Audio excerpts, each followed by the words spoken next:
You put the updated song, Breezy? Yeah, I did.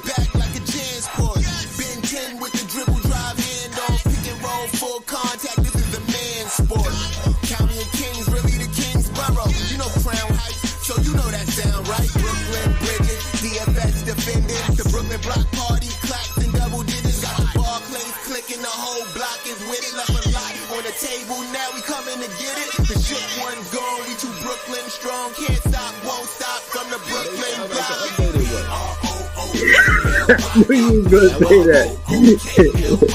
Oh yeah. That was about it. I thought I did add it the other day.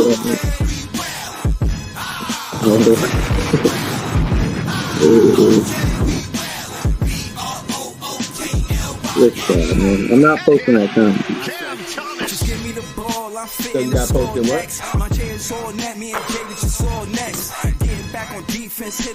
I'm not posting that comment.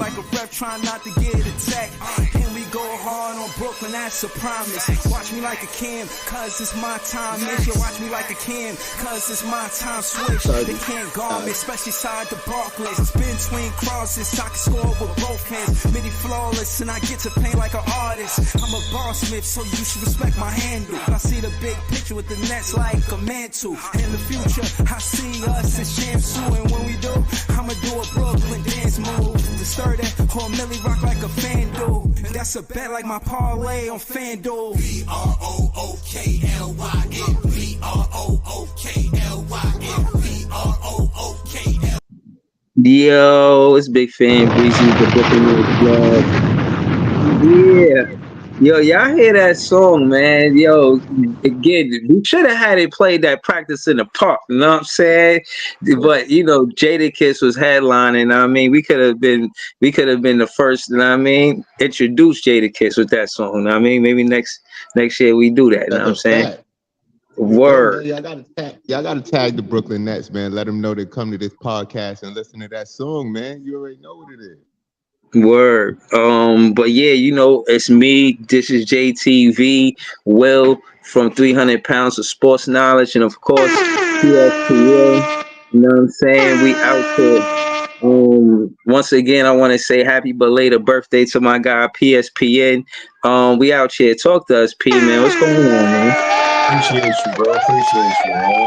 You know, not celebrating anymore, but you know, celebrating life as always. But you know, today, man, you know, we just gonna dig into this NBA, you know, season preview. You know, season starting next week, you know, and now is the perfect time to kind of give our little 2 cents on everything that's going on.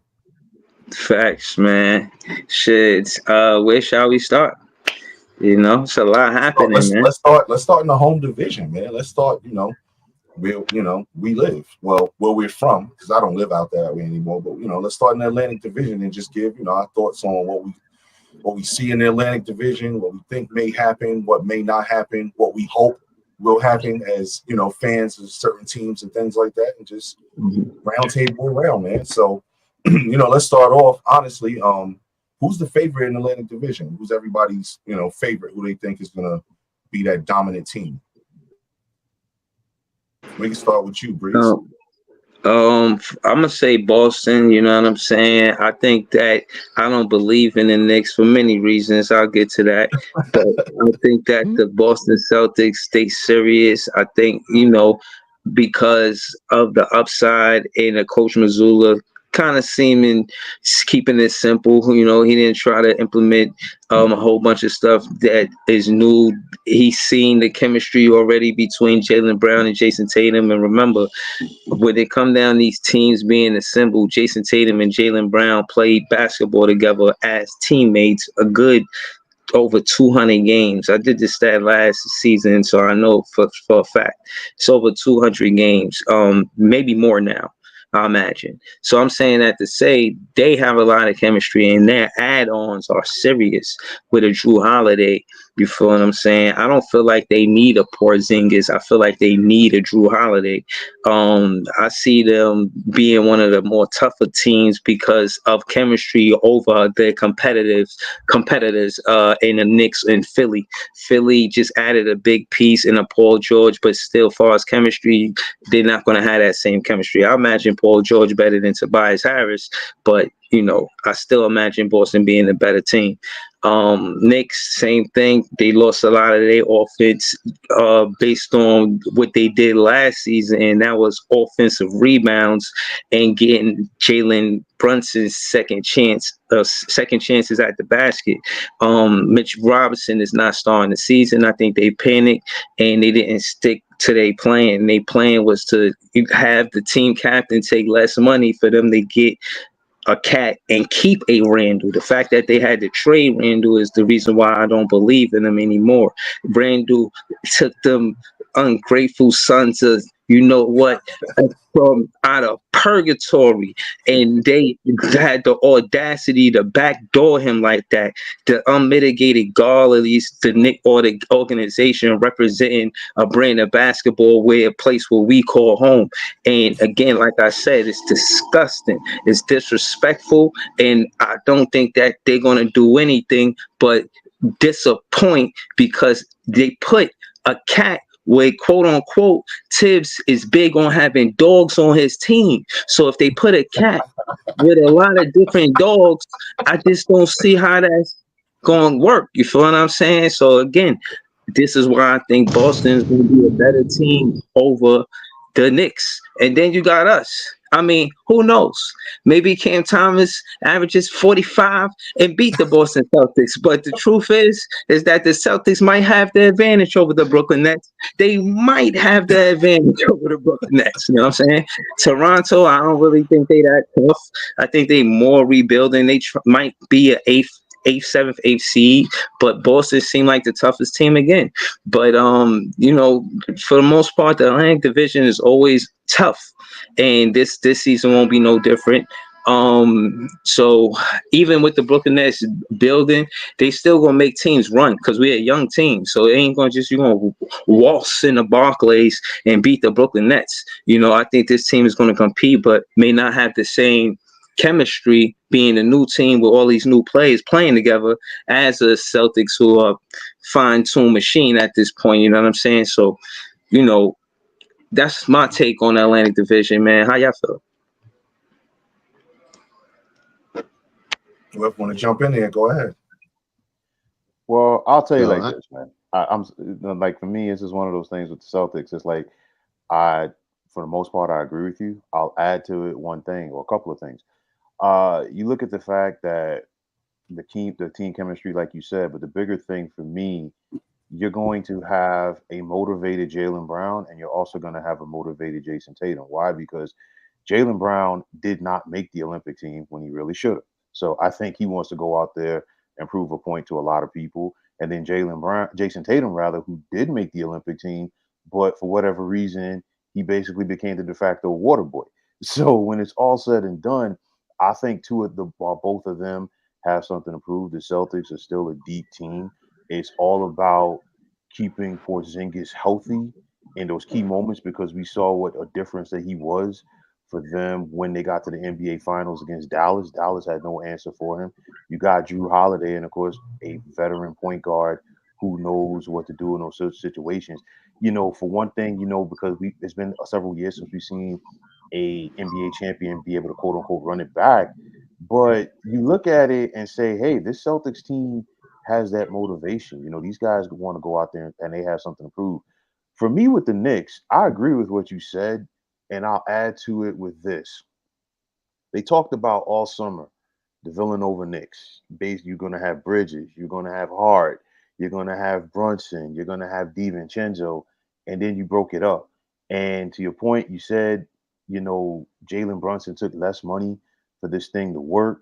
And, you're hearing what Jalen Brunson said after everything, that Dante DiVincenzo was in his one of his groomsmen at his wedding. So that basically, you're not just going to have any random dude be like, you know what, he's going to be a part of my wedding party.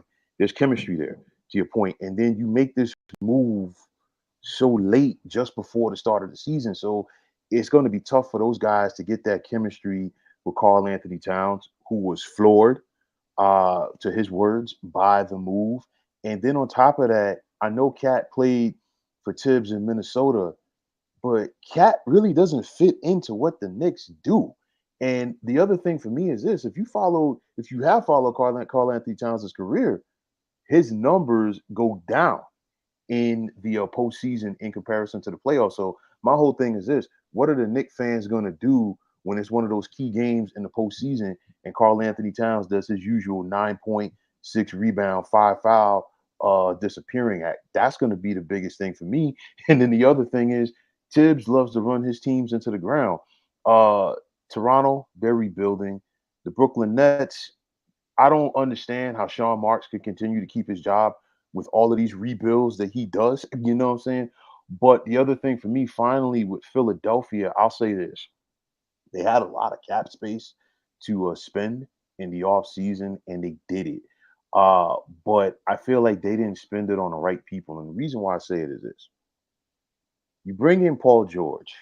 Paul George goes from playing with one guy who can't stay healthy in Kawhi Leonard to going to the other coast and playing with another guy who can't stay healthy in Joel Embiid. And my other thing is this: we've seen Paul George not come up, and be clutch in these situations in Indiana, OKC, and with the Clippers. What does he think is going to happen now in Philadelphia, where the media and the fans alike will get on him and eat him like a cheesesteak? That's my thing right there. So to your point, I still think it's the Celtics division to lose. Honestly, I think it's the Celtics conference to lose. To me, they still are the most complete team. Nah, facts. Facts. Jay, you want to jump in there? Yo, I ain't got much to say. Fuck all these other teams, man. It's Brooklyn over everything. And we gonna have a tough season this year. So I don't give a fuck about what the soft ass Villanova Knicks, because like Bree said, we try and be the Villanova villains. You know what I mean? Right. On top of that, Philly and they cheesesteaks and Paul George, they not going nowhere. They not doing nothing. They think they added something, but they didn't. We don't care about the bodega cat. Jason Tatum is the Tatum tot, and Jaylen Brown didn't even get picked for the Olympics. You know what I mean? He might have a chip on his shoulder, but we don't know because he ain't got no left hand. You know what I mean? Yeah. All right. So who you got? Who you got winning? Have a tough season. Who we got winning the division? Not who us, you got winning the division? Not us, but I'm not giving nobody else props. I hope all of them lose. You know what I mean? Can they all lose at the same time? A four-way tie with us coming out ahead. That's right. All of us ass together. You know what I mean? I would love to see all of them underachieve, and I'm waiting for it. You know what I mean? I'm waiting to see every single one of those teams underachieve, and people talk about how good they were supposed to be. So that's what I'm on this season. Doubt. Short and sweet, right?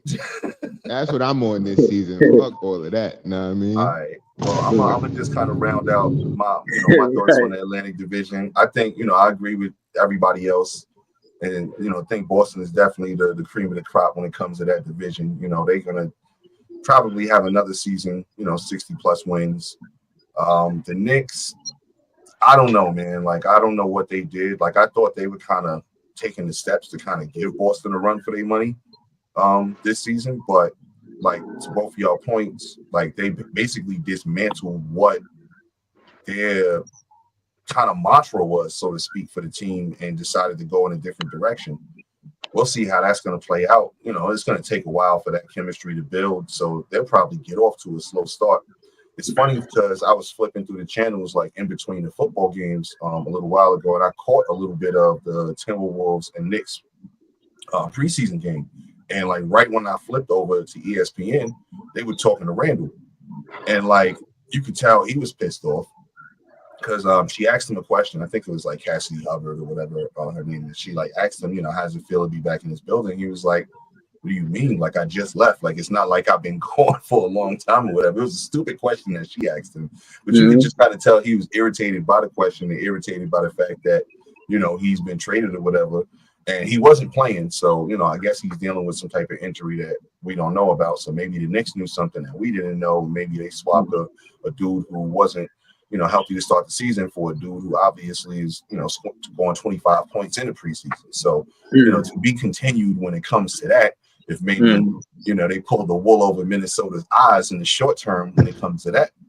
I think, and we were doing this show like I think 2 weeks ago, and I told y'all my thoughts on that trade kind of when it first happened. I thought it was a lose-lose for both the Knicks and Minnesota, and we'll kind of get into my feelings on how I think it was a loss for Minnesota when we get to their turn in the divisions and everything. But as far as right now, yeah, they playing each other right now. I think it's probably in the fourth quarter now, maybe. I think the Knicks won, man. Damn.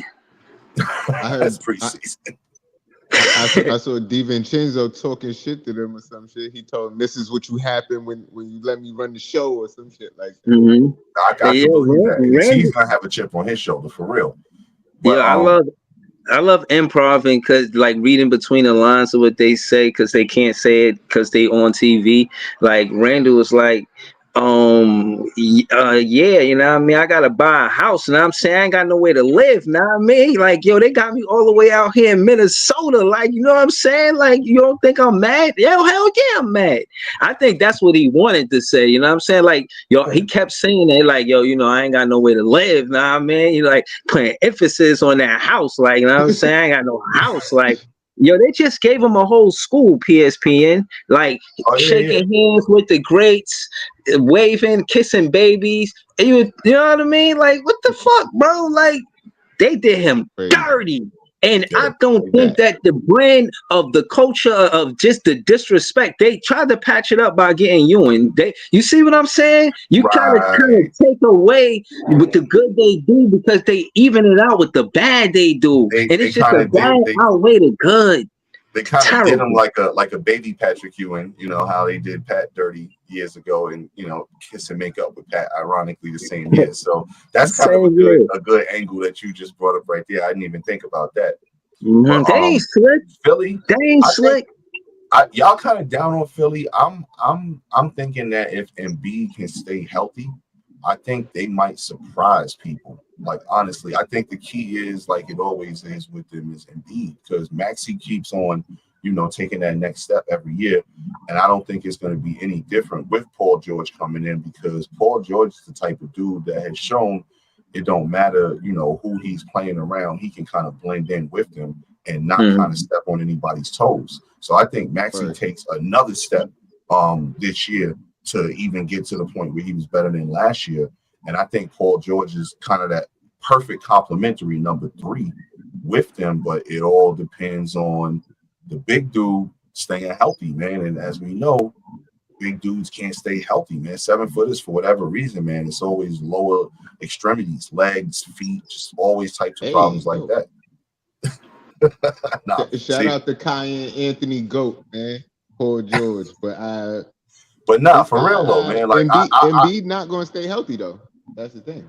I think if he can give them 70 games, which is a stretch, if he can play 70 games, if he can play 70 games, they watch out for Philly. That's all I'm saying. But that's the key is his health, man. And Toronto and us, 55 at most. But I see 3 playoff teams definitely coming from this division, with Toronto possibly making a push. And even maybe the Nets can make a push for a play-in spot. I would hope that the Nets don't make a push for the play-in spot, because I would rather the Nets focus on getting a lottery pick and really trying to rebuild this thing the right way instead of trying to rebuild it on the fly constantly. To Will's point earlier, Sean Marks, everybody knows my feelings about that dude. Like, I don't know how he has a job. I don't know how he has a job in anything other than being a GM on 2K. That's the only time he should be a GM is for his own franchise on a video game, man. Maybe he's got pictures of somebody in the organization. Man. Yeah, some Diddy parties or something. Nah, don't put that. He was at a dead door. Nah. Gotta be, man. Oh, yeah, man. Yo, that shit hilarious. Yo, But now, go ahead, continue. Who you said Toronto? Who you think the AFCP? I mean, they might have a chance for a play-in spot, you know, maybe a 9-10 and something like that, possibly. But you know, they still a ways away too because they don't know what they want to do, man. You know, it's in every sport. It's just all about bad organizations making bad decisions, man, and you know, not changing the narrative of that organization. So, you know, Toronto is stuck in a loop like that, man. I mean, you look at it a couple years ago, they were in the championship, and now a couple years later, they pretty much lost all those pieces from that team. And the only person that they have is pretty much Scotty Barnes, and they're banking on him to do what? But he's not really that guy. You know, he's a good number 2 or number 3 option on a good team. But yeah, Toronto's, you know, that's my thoughts on no limit soldiers, just like us, man. They tank. No limit soldiers. Know what I mean? They tanking. It's a lot of teams out here preparing for the tank this year. I mean, it's a strong draft, man. It's a strong draft. Like that's why a lot of teams are, you know, how many got their own draft pick though? How many got their own? You know what I'm saying? We got our own draft pick, and you know the way it's looking. I mean, again, say what y'all want about Sean Marks. We got the draft picks back. They and I'm not defending him. I'm just saying currently draft. Like out of all of us that are Nets fans, how many of us want to build from the draft? You get a yay from me. You know, I want to build from the draft. So, you know what I'm saying? Just for what it's worth, seeing teams being built by free agents who've done the business with basketball, second contract, third contract, they done did the business with basketball. You know what I'm saying? So they looking to, you know what I mean, maximize that. And I get some of that from like the podcast, other NBA players like Jeff Teague. I seen them say, what you care about more to another player. I forget who. He says a max contract or an NBA championship, and the player said a max contract. So it's nothing wrong with thinking that way because again, these are the actual NBA players that know the business of basketball. My perspective is from a fan; it's from a distance. So I'm saying that to say that a lot of times when you get players out the draft, their morale is high. It's a dream come true. So they might focus on winning with that franchise more than just dealing with the business of basketball because, you know what I'm saying, they drafted by that team. It's a different experience from maybe a second or third year contract. So I think that's part of the reason why I want to build from the draft. I want players that actually want to win here. Give us our first NBA championship glory. You know what I'm saying? Like, respect to Mr. Whammy. I want to see it sooner than that. You feel what I'm saying? And I hope Mr. Whammy get to see it while he hits on everything I love. You know what I'm saying?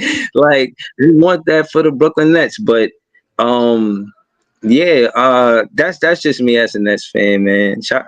So you know, I'm BigfanBreezy. What up, though, P? Absolutely, though, bro. Absolutely. So yeah, let's shift gears real quick since we all threw our 2 cents in on the Atlantic. Shift gears over to the Central, and you know, is Milwaukee do they still have a dominance on that division, man, or has the tide turned with Indiana, Cleveland, you know, teams like that? What do y'all think about that? I think Indiana. I think I like Siakam as a competitor. I think he over there. He trying to run with them. I think he like Halliburton. I think he feel like he like Halliburton the same way he kind of like Kyle Lowry. I think he feel like Halliburton was a better scorer than Kyle Lowry was when he was a teammate. I like Indiana as a sneaky team. I like how they signed Nembhard in the offseason. I thought he was a great playoff player. In the playoffs, and you know they'd have been foolish not to give him a contract. But you know how far they go is contingent on their health too. They missed, you know what I'm saying, probably how good they could have been with Mathurin missing the playoffs. So you know what I mean. I don't know if they're going to invest in him because they feel confident, like, yeah, we could get to the playoffs without Mathurin. But if Mathurin, you know, 82 grueling games, you know, I got to throw that word grueling in there because a lot of fans, we very opinionated about these players playing 82 games because kind of like, even me, I was kind of spoiled you seeing Jordan and players like that play 82 games. So it's like, oh, no excuses, but it's not easy. You know what I mean? So I'm saying that to say, to make the 82 games and then the playoffs, that's part of it, being healthy enough to play in the playoffs. You know what I'm saying? So I'm on the fence about the calling them contenders. I do think they're a playoff team, but I'm gonna say second round for now for Indiana. For Milwaukee, fool's gold. Damian Lillard, he ain't got no defense. Straight attack him. Giannis, he was wrong for not letting Drew Holiday stay on the team. He was bitter because he couldn't guard Jimmy Butler. Jimmy Butler is a tough guard. Jimmy Butler is a tough guard, and Drew Holiday got the best of him. So you got some inside information right there? Jimmy Butler. I'm just saying, like, used to be my homie, used to be my ace. I just won a championship with you last year. I can't guard Jimmy Butler 1 year. The year you hurt. You know what I'm saying? At least I'm playing. So wait, is that a big fan Breezy exclusive right there? Like, did you get that from somewhere where Giannis was really like tight over that? Like, he was like, I'm not messing with you no more, bro, because you couldn't guard this dude, or that's why I'm just asking. No, I always question his moral compass after what he did to Kyrie Irving when we was in the playoffs with him. So ever since then, that's how I view him, from a moral compass part. And I mean, why would you be mad that Drew Holiday couldn't guard Jimmy Butler, bro? Like, yeah, Jimmy Butler gave him work, but you shipped him out of town for Dame Lillard, and then Dame Lillard was hurt in the playoffs. Both of y'all hurt in the playoffs. That was ridiculous. I don't think nothing good happens to Giannis on the Milwaukee Bucks again. As far as NBA championship, they are fool's gold. Middleton don't have that same. It take a lot to want to win again. Players to get that first championship and be like, cool. That's why when we get to the Clippers, I'm a cook. But case in point is, yeah, they're a playoff team, but I can't say they're a contender. Milwaukee, playoff team at best. Bulls. They play in team at best, bro. They're not scaring nobody. Losing DeRozan is gonna hurt. For Josh Giddey? No, they didn't lose him for that. They traded Caruso. That was Caruso in that deal. But DeRozan left free agency. Yeah, that's true. And so they didn't get anything for him. Yeah, so I mean, they were already shaky. It's gonna look even worse for them. But now, Cleveland is a team I'm missing. Am I missing Cleveland? Yeah, I was about to say, what about Cleveland? I think they missing a wing. That, you know, Niang and all of these players. They trying to. Boy, though. Who? My boy Karras? Boy, they got your boy. Yeah, but they wasn't giving Karras looks. They was giving Niang and all these other players looks before him. They never put Karras in the starting lineup. But now that Kenny Atkinson is there, maybe Kenny Atkinson throws Karras in the starting lineup. If Kenny Atkinson shakes things up and put Karras LeVert in that starting lineup next to Donovan Mitchell and the point guard Garland, they might be doing something, bro. Because Karras is a tough guard. He plays defense on that wing, bro. I mean, if they start Karras, they might contend. I'll say that. If they don't start Karras and they don't prioritize what he could do, then they're gonna be as good as they was last season. That might be the X factor, the wing, and Karras getting that look, because Karras didn't get that look, and I thought he should have got it with us, but we traded him. I don't think they made any like real big improvements on their roster at all. I think they made like a little tweak here and there, but I don't think it was anything to like really get them to get 5 extra wins or something like that. So, you know, again, bad management there, man. I only got one team that looked like they fit in the. None of them. Indiana playoff. Huh? The new coach can't get him 5 wins, Pete? I mean, possibly. Kenny Atkinson, maybe. Yeah, it's definitely a possibility that could happen, that a coach could come in and shift that. You know, I'm not saying that's not a thing at all, but you know, we'll see. I don't like that they didn't make a move. Like, you know, Donovan Mitchell is a possible flight risk anytime, even though I think he did, you know, re-sign for like a couple extra years or whatever. But you want to maximize having a dude like that for as long as possible.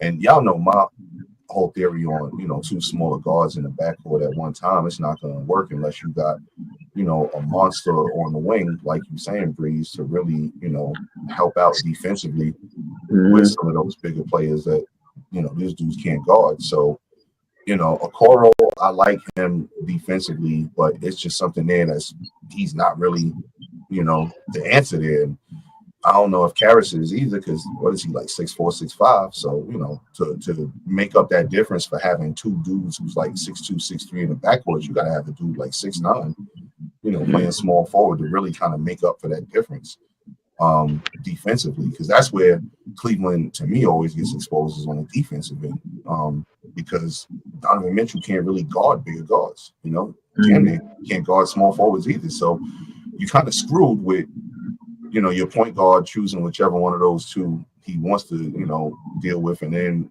whoever else has to deal with the two or the three is just getting cooked all the time. But, not to cut you off, Breeze, I don't know why I kind of went on that soliloquy about No, I was kind of bad.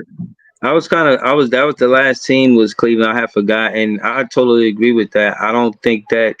I think they step on each other's toes. I've seen Darius Garland play better basketball when Donovan Mitchell was there. But them as a duo on the same team, I don't like it. I don't think it spells winning basketball. So the hell with the Cleveland Cavaliers. You know what I'm saying? maybe it's just like that. You know what I mean? Because I'm rooting for Brooklyn, but Jay started that shit. I'm just on it like that now, man. But it's like that for every team, man. Fuck them. I don't care. I mean, and at the end of the day, I echo a lot of the sentiments that y'all was already saying. I mean, except for I do think Giannis got something to prove, because if the Bucks is ass this year, he's not staying another year.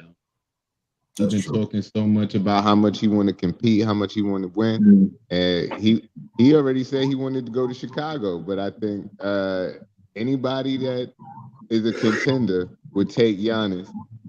So, Yo, Jay, you got to do your Giannis impersonation right now, like he's pissed right now. So channel you doing the Giannis impersonation right now. He's pissed. This might be his last year in Milwaukee. Like he's going to say, "I'm not winner chicken dinner. I need to be winner." Winner chicken dinner was the worst shit I ever heard. You had me crying one day with that one about the dedication and all of that shit. I gotta be the toughest, I gotta be the quickest, I'm dedicated. I was dying. Giannis, man. I fuck with Giannis too, but they was ass last year, and if they ass again, I don't think he's gonna be withstand on that team. Yeah, I don't think he wins it on the Bucks again. I think that's the karma to what he did to the Brooklyn Nets. I believe in karma. Like, you can't win with the Bucks. You better get traded to the wrong team or some shit. You talking about like old ankle, right? Yeah. And I think that the draft pick that we got from the Bucks is going to be part of our championship roster because of karma. I just think like that. You know what I'm saying? Like, I don't know, man. And I hope that he hit the game winner. Whoever we get from that Bucks pick, I want him to hit a game winner on the Bucks. I'll be spinning narratives, man. I don't know, man. Like, I just hope the Nets beat the Bucks this season. But that's who I chose for that division. None of those guys are contenders. You know what I mean? Nah, I don't got the Bucks. Pretenders, man. You got the Pacers? They pretenders, not contenders. They man. A playoff team. I think they got to do something else besides to be considered a contender. Eastern Conference Finals. I don't see them going back. I think, Who you got winning that division though?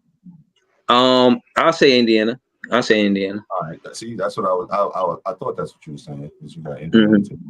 Jay, who you got taking? Same. Indiana. I like Halliburton. I like Siakam. Fuck him though, because Halliburton showed up in some goddamn Prada loafers to damn media day. You can't play ball in Prada loafers. Man. I saw that. Like, what is he doing, man?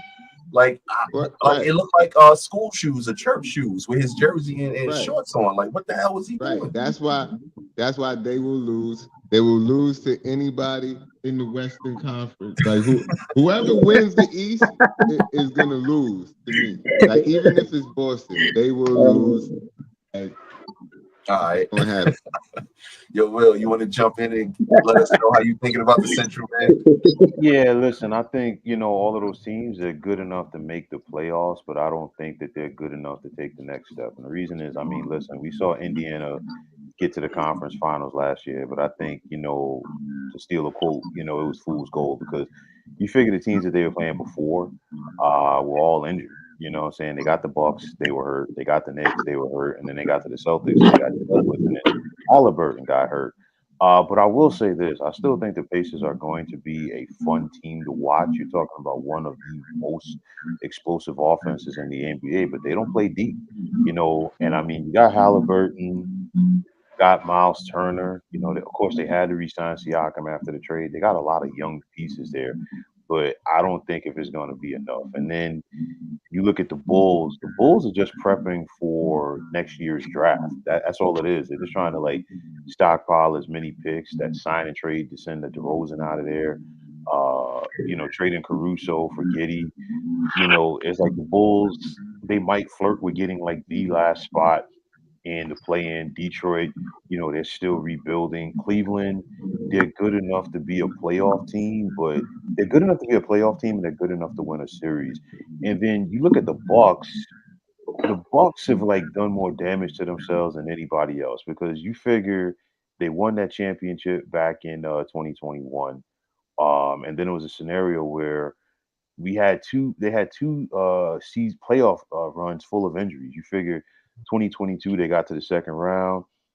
We saw Middleton get hurt. They lost to the Celtics in 7 games. And then of course Giannis getting hurt with the back in 2023. Jimmy Butler got him out of there in the first round.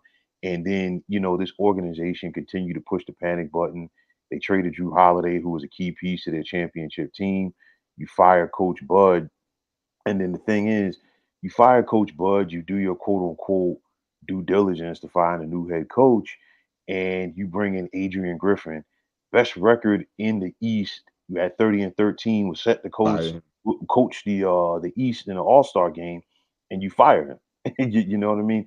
And then you bring in Doc Rivers. I felt like last season was a wash because usually when you see a team fire a head coach mid-season, they typically tend to promote somebody who was there. But the most logical person would have been Terry Stotts, but Terry Stotts left, at the beginning of the season because him and Adrian Griffin did not get along. So you bring in Doc. Doc's got a new philosophy. Doc is trying to do all of this stuff on the fly. It didn't help that, Giannis got hurt, or pardon me, not Giannis, Dame Lillard got hurt, and they really didn't have anybody come playoff time. So I'll give them the benefit of the doubt that now they've had a training camp with Doc. I still say that they are the cream of the crop in that division, though. Yeah, I mean, I think it's going to be a dogfight to see who basically is going to be the top dog in that division.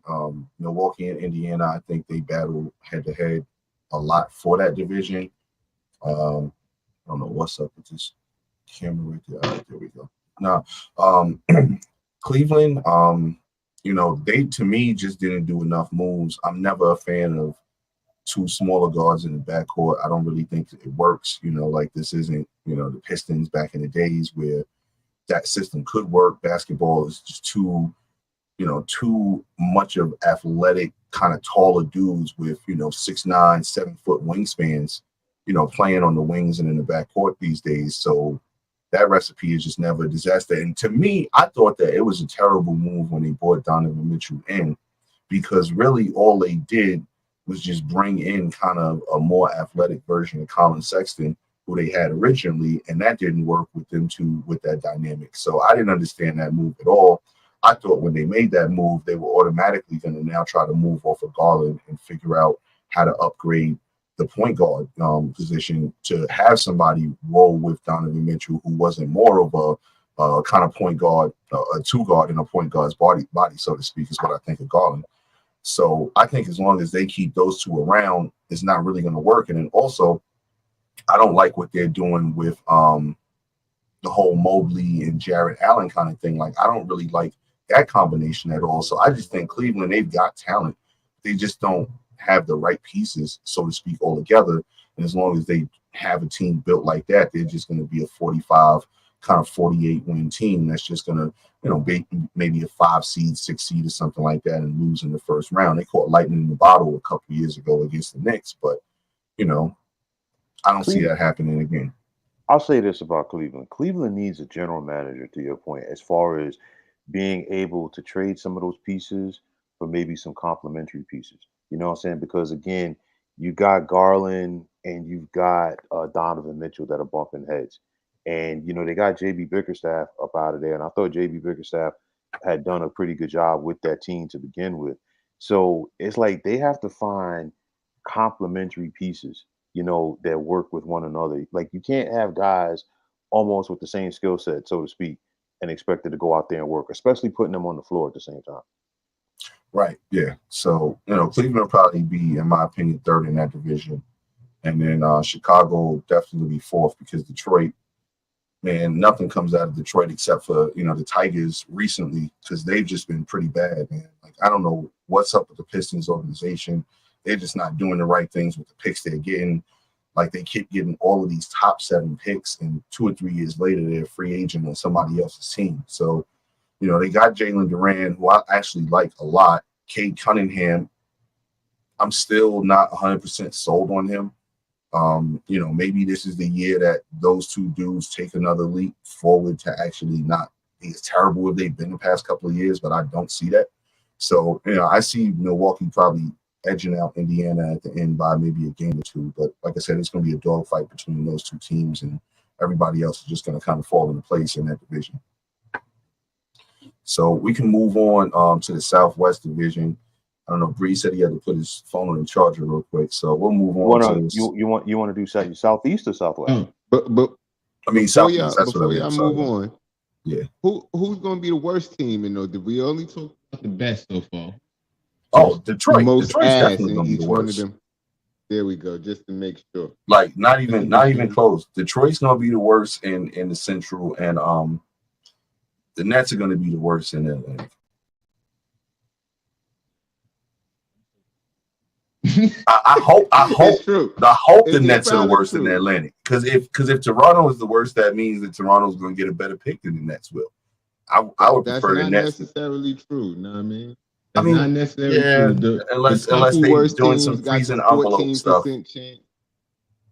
They freezing the envelopes, rigging the lotto balls or something, you know, something like that, man. It's happened before. I seen a horrible take, man, that a narrative that could happen where they were saying that fucking Golden State gets the #1 pick and they get Cooper Flag. Mm-hmm. Like, because they was talking about back in the day, I think it was the Spurs who had dipped 1 year and was trash 1 year, and I think they got Tim Duncan or somebody, and then turned him into a dynasty again. Oh yeah, you talking about the Spurs? How they did that? Yeah, and I think it was Flight Mike or whatever. He was like, it's a chance that the Golden State could be historically ass this year and get the #1 pick. Wow. I mean, it's a possibility, but you know, hopefully, like I said, we don't. And the Nets don't even need the #1 overall. Like any one of those top 3 dudes could be a potential franchise changer. But you know, that's a different conversation. And we deserve #1, man. We need #1, especially if we're gonna be ass. Because I feel like this team could fuck around and surprise some people by not being the most ass. Because that's, as long as we're not the worst team in the NBA, because that's what they got us as the worst team. Yeah, we got the worst odds to win the championship. And I mean, if you look at the roster, it makes sense. Yeah, but man. I still think we better than some of the other No Limit soldiers. And then not only that, you know, the coach is an unknown variable, in my opinion. I mean, who knows? True. He could be a great coach. He could be a terrible coach, but we don't know. So we know we got a roster that's not that great. We got a coach that's an unknown variable. And then when you throw in my opinion, one of the worst GMs in the history of general managing, you know, you got a recipe for a long season. I ain't gonna lie, Jordy got a lot of love today at the practice in the park. When he came out, the crowd was feeling him. And it seemed like the players like him too, but I guess you could say say the same thing about Jock Vaughn, but not really. Nah, you can't say the same thing about Jock Vaughn. The players wasn't feeling him as much as they seem. Jordy. Yeah, so I No. mean, we'll see. Everybody loves the coach before the season starts, you know. True. And then Yeah. once shit hits the fan during the season, then all of a sudden I hate this dude. Get him out of here. Like, look at the Jets. Robert Saleh. Say no more than that. You know, you go to try But to hug the dude. You try to give the dude a bro hug after doing good, and next thing you know, it's get him out of here, man. I don't think it's the same from the Nets to the Jets. I feel like with the Nets, with the trajectory, us going for the draft pick, how much could you critique a Jordy Fernandez this season? You know what I'm saying? Like, Absolutely. We sticking to the script. If we stick into the script, he not necessarily going to show everything he could do. I mean, the post game interview says a lot. A lot of the stuff that I said about Jock Vaughn because I would watch his post game interviews and see how consistent with what he said is what we actually did. And yeah, he was full of shit. But maybe he just, I'm thinking, maybe he's a good person. I'm not saying it like that. I'm just saying, like, basketball wise. I seen Dinner Thieves. You ever seen that movie, Dinner Thieves, with Ice Cube, son? Yeah, 50 Cent, couple other dudes here. Mm-hmm. And I thought maybe Jock Vaughn did that to the Brooklyn Nets. I said, man, maybe he was a bad coach on purpose. He still get paid his contract. He get to live his life outside of what people say about him. His name will be out the media in 3 weeks. Dinner Thieves. Maybe, I don't know. I don't. Maybe. Who knows? I think being a Brooklyn Nets coach is a being a Brooklyn Nets coach. Let's let Jock Vaughn in his gray beard just kind of rest in coach's peace right now. Me as coach for a day, then pay me for 3 years. I mean, he wasn't a good coach. Let's be real. But the Nets should have known that when hiring him, because look at what he did in Orlando. It's not like he did a great job in Orlando. I think his record in Orlando was like 60 and 100 and something. You know what I'm saying? So that's what I said when he got hired. Like, why we expect him to be this great coach now if he wasn't the head coach before, wasn't good at it. Right. In my defense, I say because he had the 5 seasons of assistant coach experience, I thought he learned something. But he need to stay an assistant coach. Right. Don't forget what Mike Epps said in How High, man. You know, it's levels to this. You know, you got the pimps and you got the assistant pimps, man. Like no difference than when it comes to the land of coaching, man. But let's roll to the Southeast Division, man. And Will, let's kick it off with you, man. What are your thoughts on this division? I mean, you look at it, Orlando is up and coming. Paulo Banchero is that dude. And for me, one of the signings that not a lot of people are talking about heading into the season was Orlando getting KCP, a guy who's a proven winner. He's a proven wing defender. And, you know, he's going to bring that championship experience and that championship medal to that team. Miami's going to be Miami, which means they're going to skate through the regular season. And if they can get enough guys healthy by the time that the playoffs roll around, they're going to be a problem because Jimmy Butler and those guys know how to bring it up to another level. And now we get to see Jimmy Butler and Scary Terry, you know, Rozier play together for a full season. You still got Tyler Herro. You still got Duncan Robinson, Bam Adebayo. Jaime Jaquez is a guy that really just fits into the system that, you know, that the Heat, the quote unquote, the Heat culture. And it's one of those, we might see Miami win probably like 45, 46 games during the regular season, but those brothers know how to turn it up come playoff time. Atlanta, I really want to see how this thing looks for Atlanta because, you know, you bring in Quinn Snyder as your head coach. You know, Quinn Snyder, even going back to his days of college at Missouri, and of course, when he was an assistant coach with Coach K at Duke, and of course, you know, his long stint with Utah, his system has always been predicated on ball movement. It was going to be tough for him to have that system in Atlanta with DeJounte Murray and Trae Young, two guys who consistently need that basketball in their hands. And now you trade DeJounte Murray to New Orleans. So it's going to be interesting to see how this now works with Atlanta. The Washington Wizards might as well change their name to the Washington Generals, because they really don't try, and they really have not tried for the longest time. And then you got the Charlotte Hornets. It's like, it's one of those where LaMelo's got his money. LaMelo's going to put up his points, but you could right off the bat pencil them in for 50, maybe 55 losses. And I mean, you talk about an organization from top to bottom that is in need of a culture change. Is definitely Charlotte. So for me, I think this division at the end of the day comes down to Miami and Orlando. And the way that Orlando played last year, and I think the addition of KCP, I'm going to make them my favorite to win this division. Not saying that they have the potential to have more playoff success than Miami, but I think it's going to be Orlando. All right, Breeze, how about you, bro? To what Will said, I agree. Orlando is official. You know, I think they're a tough team. Powell being so young in his career, making the playoffs and competing the way they did when they got there, I think that, you know, excites him. You know what I'm saying? I think, you know, he want more of that. You know what I'm saying? I think KCP coming over there, hell of a defender, got veteran experience, played with a champion. You know, a lot of games are won or lost in the fourth quarter. Somebody like KCP over there, because, you know what I'm saying, helped them steer the ship, I guess. You know what I mean, in that fourth quarter, in those clutch moments. I think Orlando's tough. I don't really see Miami. The coach is nice. If them be able to go to the G League and get the dude who delivered pizza there earlier for lunch and making him a star, yeah, that's cute, bro. Like, I respect it. I like what they doing, but at the end of the day, Sam the plumber, there was a plumber 2 years ago that y'all got. You know what I'm saying? And his cousin, you know what I mean, from down the block. Like, these dudes, they just walk-ons. They come, they get a contract. Gabe Vincent, again, like I say, he's somewhere on the hammock. You know what I mean?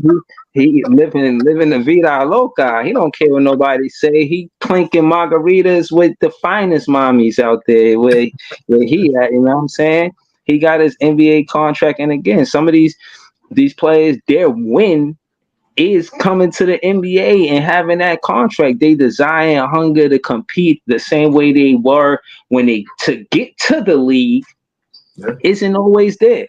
And Miami Heat, they lukewarm.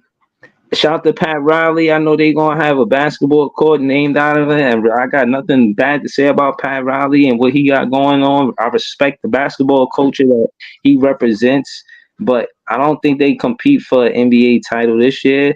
And yeah, they might be a playoff team. I don't see the upside like Will does, like 45 wins. I got them getting 39, 40 wins. You know, I'm not so high on them because what happened with Jimmy Butler, and I know how Jimmy Butler could shake up the locker room, and, you know, you shaking up the locker room, you guys just trying to get a job. Like, yo, shut up, man. I'm trying to get a job. You know what I'm saying? You trying to get us all sent to the G League.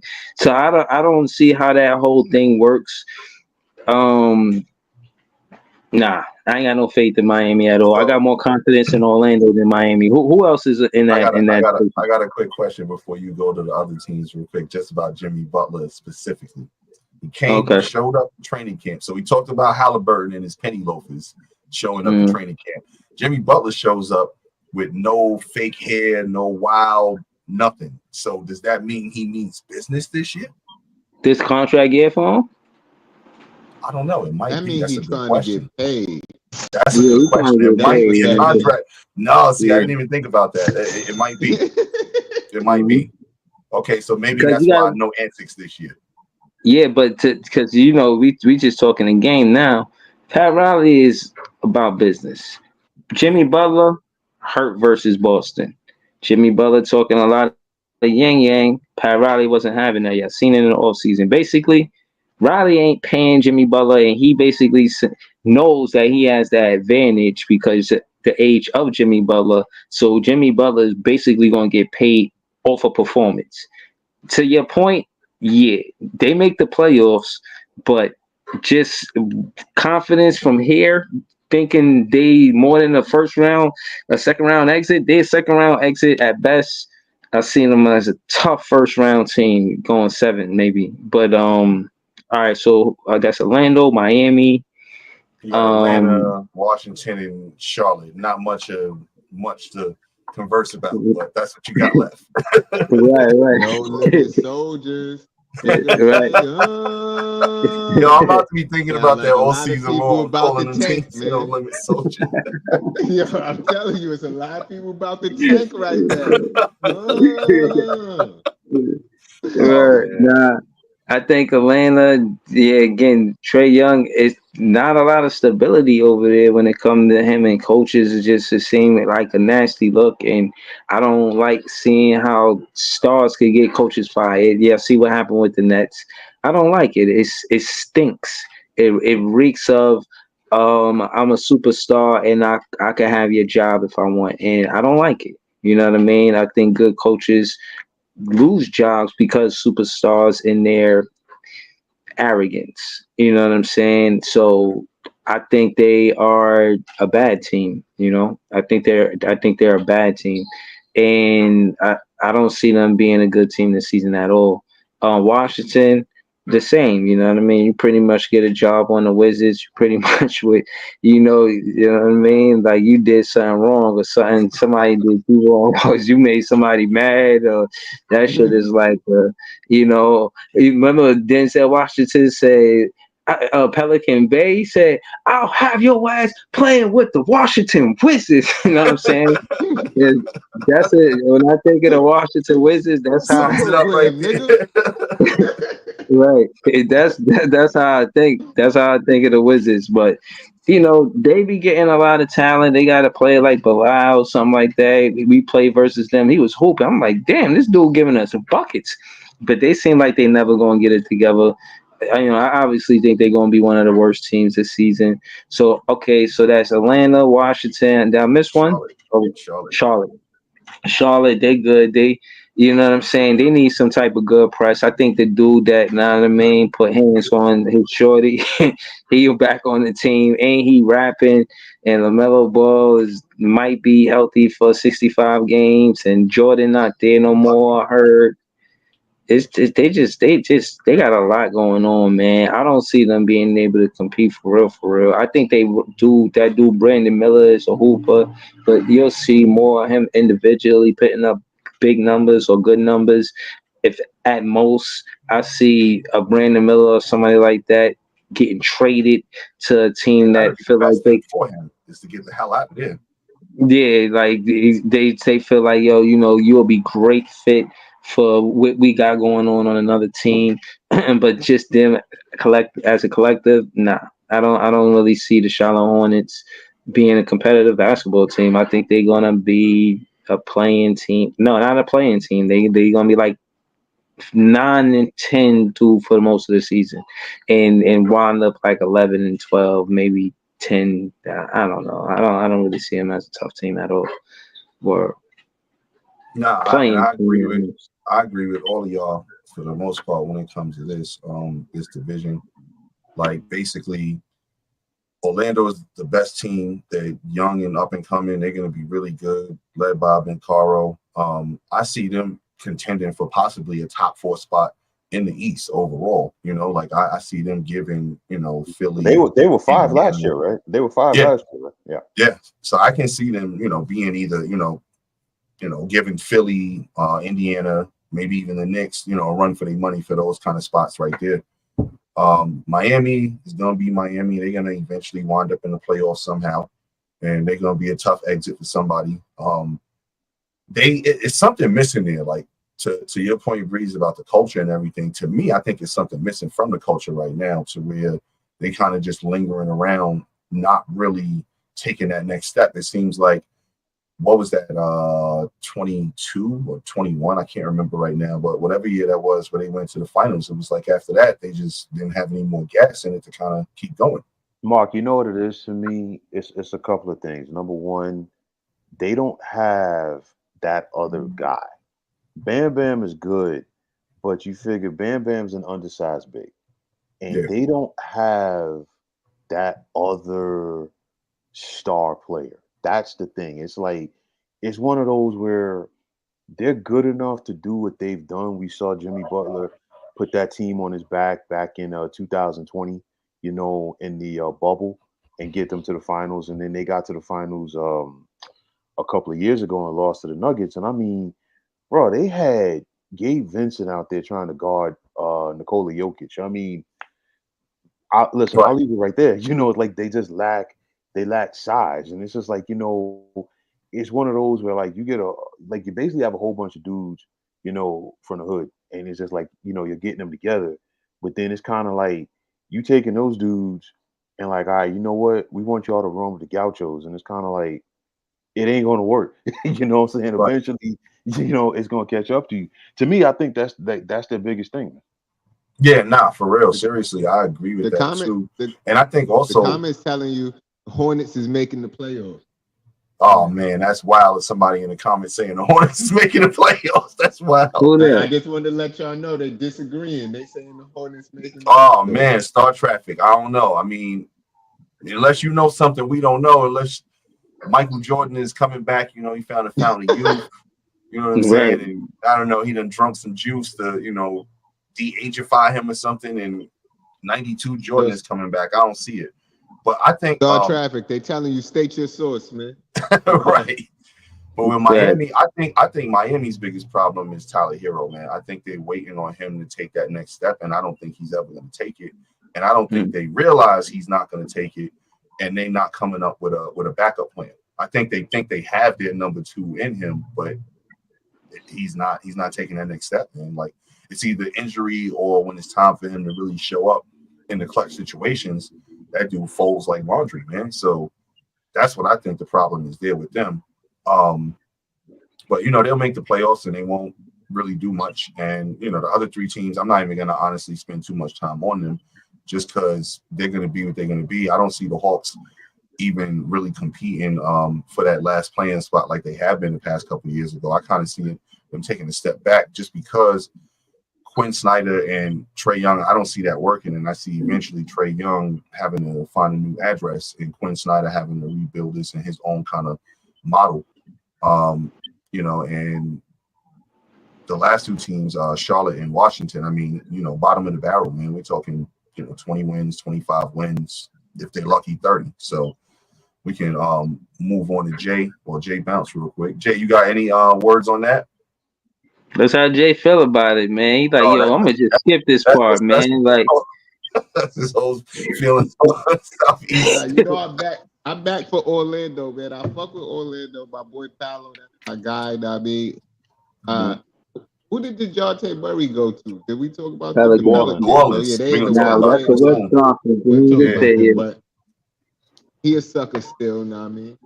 And, but I fuck with Paolo and Orlando. I've been telling people about them the past few seasons, and I still think they on the come up. I don't know how powerful they're gonna be this year, but I think they could shake some shit up and make some people do some unexpected shit. Because a lot of people ain't been watching Orlando, so they don't know what they about to do. But I fuck with Orlando.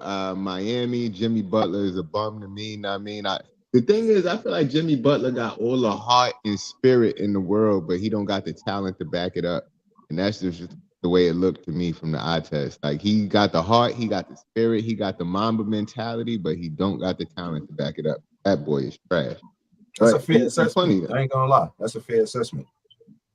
But, and then, who else we was talking about? Charlotte and goddamn Washington. Oh, Charlotte, Washington, in Atlanta.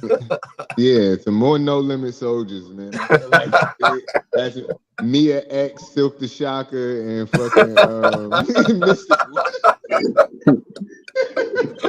Yeah. No doubt. So, all right. We'll move on to the West, the conference, real quick. And what division you guys want to start off with, man? Y'all want to start off all the way west, or y'all want to start kind of Middle Western go, man. I'll let anybody jump out there. None of Out them west is the Brooklyn, so it don't. powerhouses, man. You said, Listen, huh? Yeah, none of them Brooklyn. So whatever you want to start with, but I'm ready. yo, let's talk the Pacific if y'all are up for it, man. Start off. Yeah, let's do that. So let's kick it off with the Pacific and Will. Since that's your suggestion, go ahead and kick things off for us, man. Well, before I say that, I'm gonna say this. I think the Western Conference from top to bottom is gonna be a bloodbath because it's much deeper than the East this year, and I think some teams and some players that are usually accustomed to getting to the postseason might be watching the postseason from home. But Yeah. I look at the Clippers. I give Steve Ballmer credit for trying, and he has been, changing the culture around the Clippers organization. They're going to take somewhat of a step back. They're still going to be a playoff team because they weren't a championship team with Paul George, and Paul George was in his feelings as far as like the contract that he was offered by the Clippers, and he decided to leave. Um, so you still got Kawhi, but I mean, can you consistently get 50 games out of Kawhi? That's always going to be, the Right. big thing. They lost Westbrook bounced, and you still got James Harden, and James Harden's going to go out there and just get his point. So it's going to be about those other guys, the Terrence Manns of the world for the Clippers. They're going into their new arena, which is going to be interesting again because this is the first time in a long time that they've had an owner that's willing to put money into his team, but I still think they have the potential to be a playoff team, but nonetheless, the Lakers, I'm gonna say it like this, and I'll put it out there. LeBron gave up winning a long time ago. And I talked about this over the summer. The Lakers are a sideshow. I don't know if y'all read that recent story that came out as far as the late great Jerry West went with this organization Yeah. and how it's basically, Jeannie Buss. And it's like Jeannie Buss clearly does not run this organization like her father. Okay, so you look at it, you bring in LeBron's podcast buddy, to be the head coach. I mean, to me, I felt like, Darvin Ham didn't do as bad of a job as people would like lead you to believe simply due to the fact that look at what they gave Darvin Ham to work with, and he still got them to the Western Conference Finals a year before. And then they expected Darvin Ham to come back with the same exact team that destroyed them. They got destroyed by the Nuggets in the conference finals a year before and come back and face these dudes in round one last year. What did they think was going to happen? So you have the Lakers. It's one of those where I think they caught lightning in a bottle last year due to the fact that, hey, I call him the walking triple double, Anthony Davis, because he can't never stay healthy. Walking triple double. You know what I'm saying? This dude actually stayed for 75 games last year, and actually, played. So can you get that 2 years in a row? And then, everything you're going to hear is going to be talking about LeBron and Bronny. And I know from a nostalgic aspect, people are going to be happy. LeBron's playing with his son, this, that, and the third. Listen, this kid needs to be in college. He really does. You know what I'm saying? You're talking about a guy who was the eighth leading scorer on his team last year. That move, and I know I'll probably step on some toes, but that move was more about LeBron than it was about Bronny. You know what I'm saying? So I'm looking at this team. I really don't see it. You look at Phoenix. Phoenix, you're talking about your third different head coach in the last 3 years. Okay. You went from Monty Williams to Frank Vogel to now Mike Budenholzer. And KD can still deliver the goods at this advanced stage of his career. You got KD, you got Booker, Bradley Beal. He's the third option, but clearly we saw last year with Brad Beal that Brad Beal has been accustomed to being the big fish in a small pond because you drop 25 points a game for the Wizards. Okay, nobody cares because at the end of the day, when's the last time you heard somebody's parents brag about their kid playing for the Wizards? So now you go from the Wizards to the Suns and you're playing with KD where like you're expected, quote unquote, to contend for a championship. And you can see Brad Beal, as good as he is, he ain't ready for the spotlight. So I'm looking at the Suns. They're good enough to be a playoff team, but they're not at that championship level. we got Golden State, and honestly, we saw Clay bounce, okay, and he went to Dallas, and they still got Steph and they still got Draymond. Golden State, they're still operating like they were 8 or 9 years ago. The league has caught up to them. All of those guys have gotten older. A lot of those key guys that were on those championship teams ain't there anymore. You're not going to simply go out there and outshoot everybody anymore and talk about, yo, we're going to win. Those days are over. So I'm looking at this Golden State team. It would not surprise me to see Golden State miss out on the playoffs. And then finally in the Pacific, we got Sacramento. And I feel like them getting DeMar DeRozan has not been talked about enough over the summer, because now you're talking about putting DeMar DeRozan with De'Aaron Fox. You've got Malik Monk coming off the bench. You've got Keegan Murray, a guy who a lot of people ain't talking about enough. And then on top of that, you got Domantas Sabonis and Kevin Huerter. So I'm looking at it like that. That division, that's going to be tough. I'm looking at Sacramento. I think Sacramento is going to be a problem, man. I truly do. Nah, for real, I do too, man. Breezo, what you think about Pacific, man? I agree with a lot of what he said, what Will said. Shout out to him. Subscribe to all our podcasts. I see 16, you know what I mean, people watching. Please tap the like button. Sub to ThisizJaytv, sub to The Kitchen Sink, sub to Will, 300 pounds of sports knowledge. Yeah, so you know what I'm saying? But the Pacific is a tough division. It might be one of the toughest in the Western Conference, you know what I mean? Sacramento, I like Sacramento, you know what I mean? I think that it's do or die for them. I think Fox, he out if they don't come get to the Western Conference Finals, and I got that take because DeMar DeRozan said that they would get to the conference finals. So I think that's where DeMar DeRozan got that from. I think he jumped out and said that to the media because he knows to keep Fox on the Sacramento Kings. That's what they have to do this season. Do I think they're that good? They got to prove it. The Sacramento Kings ain't been to the Western Conference Finals in God knows how long. You know what I'm saying? Chris Webber. Yeah. What season was that? 20 years, 22 years, something like that. 2002. Yeah. 2002. So, you know what I mean? I think that's what it would take for them to keep De'Aaron Fox. That's a lot of pressure. I don't know how they handle that, especially in that division.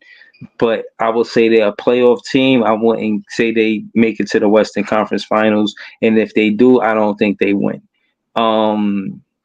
Who else? The Clippers. The Clippers in that division too. Yeah. You said you couldn't wait to get to them, so I want to hear this. Oh yeah, I mean, there wasn't nothing funnier than what Will said about the fucking triple double. That shit was crazy. I wasn't gonna say no type of shit like that. But yeah, I was basically trying to get to Kawhi to say he's another one who I think he don't have the desire to win anymore. You know, these players, I mean, rightfully so. He won on both coasts. You know, he won on the East and Western Conference, Eastern and Western Conference, and I think that he's home now. You know what I'm saying? Like, he don't lose a game and then he's somewhere in a foreign town where the fan base is fans. You know what I'm saying? He around people that really know him, really love him. You know, he got a lot of history in that city. Some of it is sad. His dad passed. He got murdered there. And what people don't know about Kawhi Leonard is that the reason why he has such a nonchalant kind of, aura about him is because his dad passed, and he uses basketball as a coping mechanism. You know, it's a real reason why he's the way he is. I know we all laugh, and his laugh is hilarious. It's no dodging that. That shit is hilarious. But the way he is different, and I just think his desire to win is he already won. He won in life. He won in the Eastern Conference. He won in the Western Conference. He's back home in LA, where he's originally from.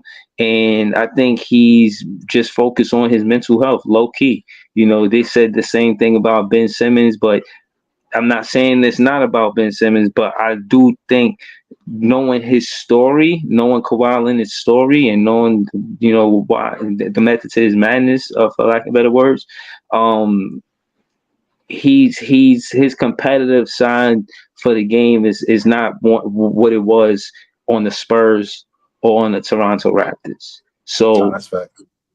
And did y'all see they well, asked him about his teammates? nah, Like what who happened? stand out this year? They asked him they're like, yeah, any what you think of the new rookies? He's like, yeah, don't nobody stand out. They just gave him that's it. Don't nobody stand out. like great job at the draft this year, guys. Yo, They all right. just because you was talking about his demeanor, you know what I mean? Yeah. Like that's a great example of just the Kawhi demeanor. Yeah, so again, that's for lack of better words, that could sully up the locker room. You know what I'm saying? And I just think that the morale is low. As far as trajectory, you know, you see that, and we'll get to OKC, but you see them make the trade for Kawhi, Paul George, and they did all of that, and they didn't have Shea, but Shea and his team wound up getting further than the Clippers in that time span. You see Paul George leave the Clippers before Shea leaves OKC, which is very telling. But again, I got them. They got a new stadium, so they might be good enough to be a playoff team. But they ain't scaring nobody, and they ain't sneaking up on nobody. We know who they are, bruh. We not no. I'm not tripping on none of that. Then who else it is? The Lakers. Yeah, you got the Lakers, Suns, and the Warriors. Suns, Warriors. Mm-hmm. Yeah, LeBron. This shit is great that you're playing with your son. I'm glad to say that I've seen it, but to make it seem like y'all gonna be competitive enough to compete, no. I'm not giving y'all that. And I want to say this to Bronny. You don't have to, I know you feeling pressure, bro, but you don't have to be an NBA player like your father was and play 20 years. You in the league early, you got a super duper check early, learn the game, learn from his dude. I was gonna say Chris Paul, not Chris Paul, Rich Paul. Learn the game, learn the business side of it, learn that you can be more than a basketball player. You don't necessarily have to follow your father's footsteps. Do what you're doing here. In my opinion, be on the business side when your pops get that team with Vegas. But to feel the pressure of playing with your dad and what the people going to say, and you know, the way your father handles social media is not going to be the same way that Bronny handles social media. It's always going to be contrasts. It's going to be contrasts between him and his Bryce, and Bryce going to be better than him. And it's just going to be a lot of pressure for him to handle. I don't know how much he's going to be able to handle that. I just want to say, you know, stay close to your mom. Your mom, you see, she not really mixy. You know what I'm saying? Stay close to her so that way she could, you know, keep your head on a swivel and, you know, keep you focused and keep you centered. You know what I'm saying? So, you know, I know it's you doing the family business. The basketball is the family business. I get it. But again, man, stay close to your moms. Don't try to, you know, do something that you're uncomfortable with, and you fill your own shoes. Be your own man. Don't try to be your pops. Even as a player, be the best player that you can be, and don't feel pressure to don't let the fans put you under pressure where you're doing more than you can. You see, you passed out in college because of a health condition. Take that into consideration as well. College seasons is probably 20 something games long. You know what I'm saying? And you know, it's an 82 game season.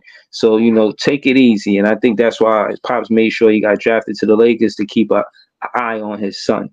So I care more about the father-son relationship of it, but they ain't gonna compete. Do that to Breeze? How you gonna do that to Bronny during the week where he really like admitted where he wants to be, man? He said it on his Twitter. He admitted where he wants to be. And nobody even paid him no attention except for Braun, because he said he wanted his own official Call of Duty skin. That's what he wants to. He wants to be in Call of Duty. And LeBron said, Activision, get it done, because Bronny James wants a Call of Duty skin. And apparently, Bronny ain't that bad at video games, but he went 0 in his last game with the Lakers. So maybe he should just be a video gamer. Passing that, hit up Bronny James, you know what I mean? Get him in the club, and he could innovate as being the first LeBron James to be a great streamer and not the second one to be a basketball player. Hey man, I'm gonna stick up for Bronny real quick, man, and I'm gonna just add one little thing to your PSA to Bronny Breeze. You already made it further than Marcus Jordan, so kudos to you, bro. They ain't having cocaine and fruit buffets for breakfast with random hookers. You know what I'm saying? Like, that's not how you live. So kudos to you. Right. He just want to play some video games, and he want his own skin in Call of Duty. KD got his own skin. Nicki Minaj got his skin. Bronny James coming soon. Right. So that's what I mean. Like, your life isn't the same as your father's. You know what I'm saying? So I want you to live your life. You know what I mean? Don't let your father live vicariously through you and have you doing things that he think you should be doing. Make your own decisions like as a man. And yeah,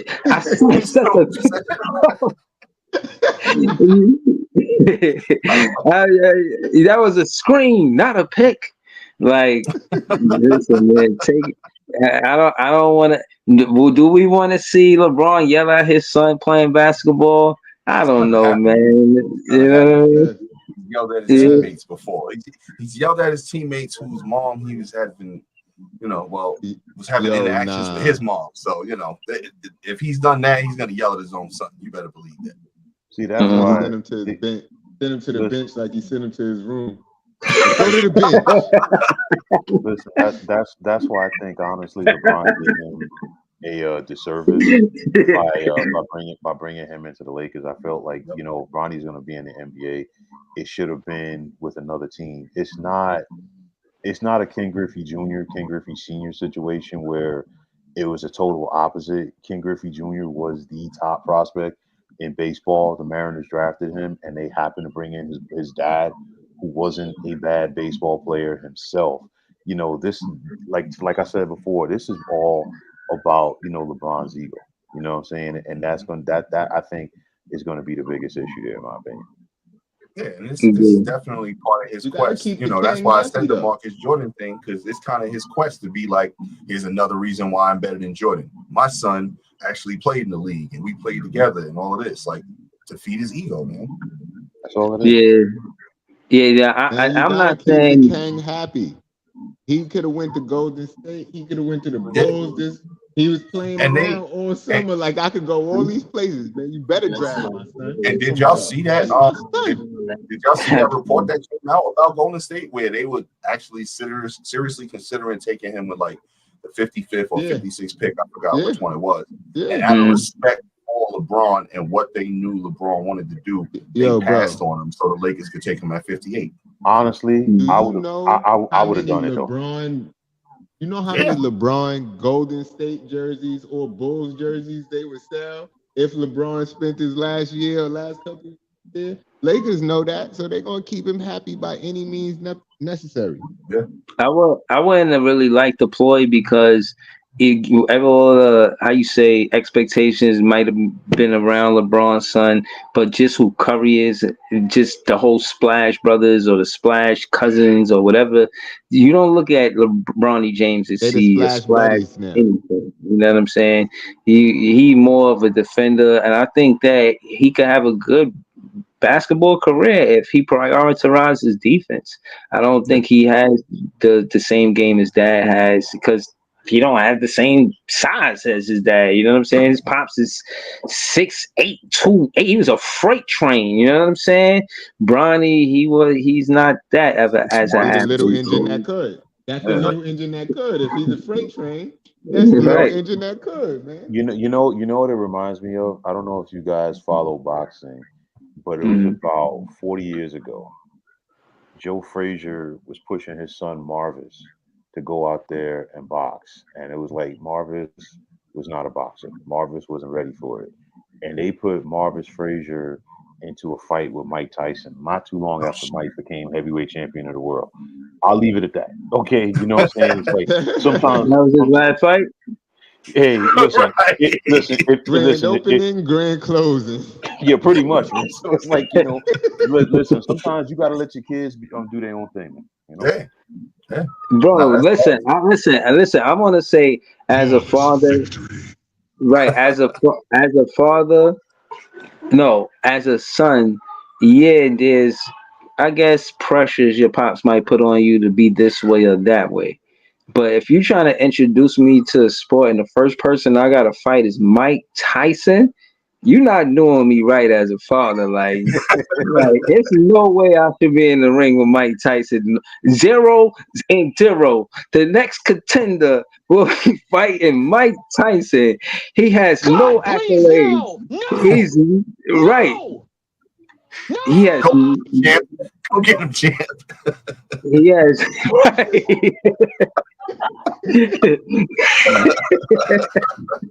Go get your ass knocked out, champ. That's what's about to happen. Yeah. Nah, but so yeah, move off the Lakers, bro. Go to next team, Phoenix. You said who? You got Phoenix. You got Phoenix. Golden State. Those are the two teams I don't touch on yet.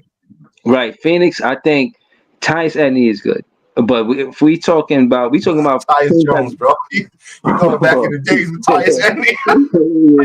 Yeah. Tyus Jones. Yeah, Tyus. I'm like, wait a minute, did I miss something? He came out of retirement. Right. My fault. But yeah, now I like Tyus Jones, but again, this is a team that's going to make the playoffs. We know that. What is Tyus Jones? Is he the X factor in the playoffs? I would say, yeah, if Bradley Beal would be like his former self.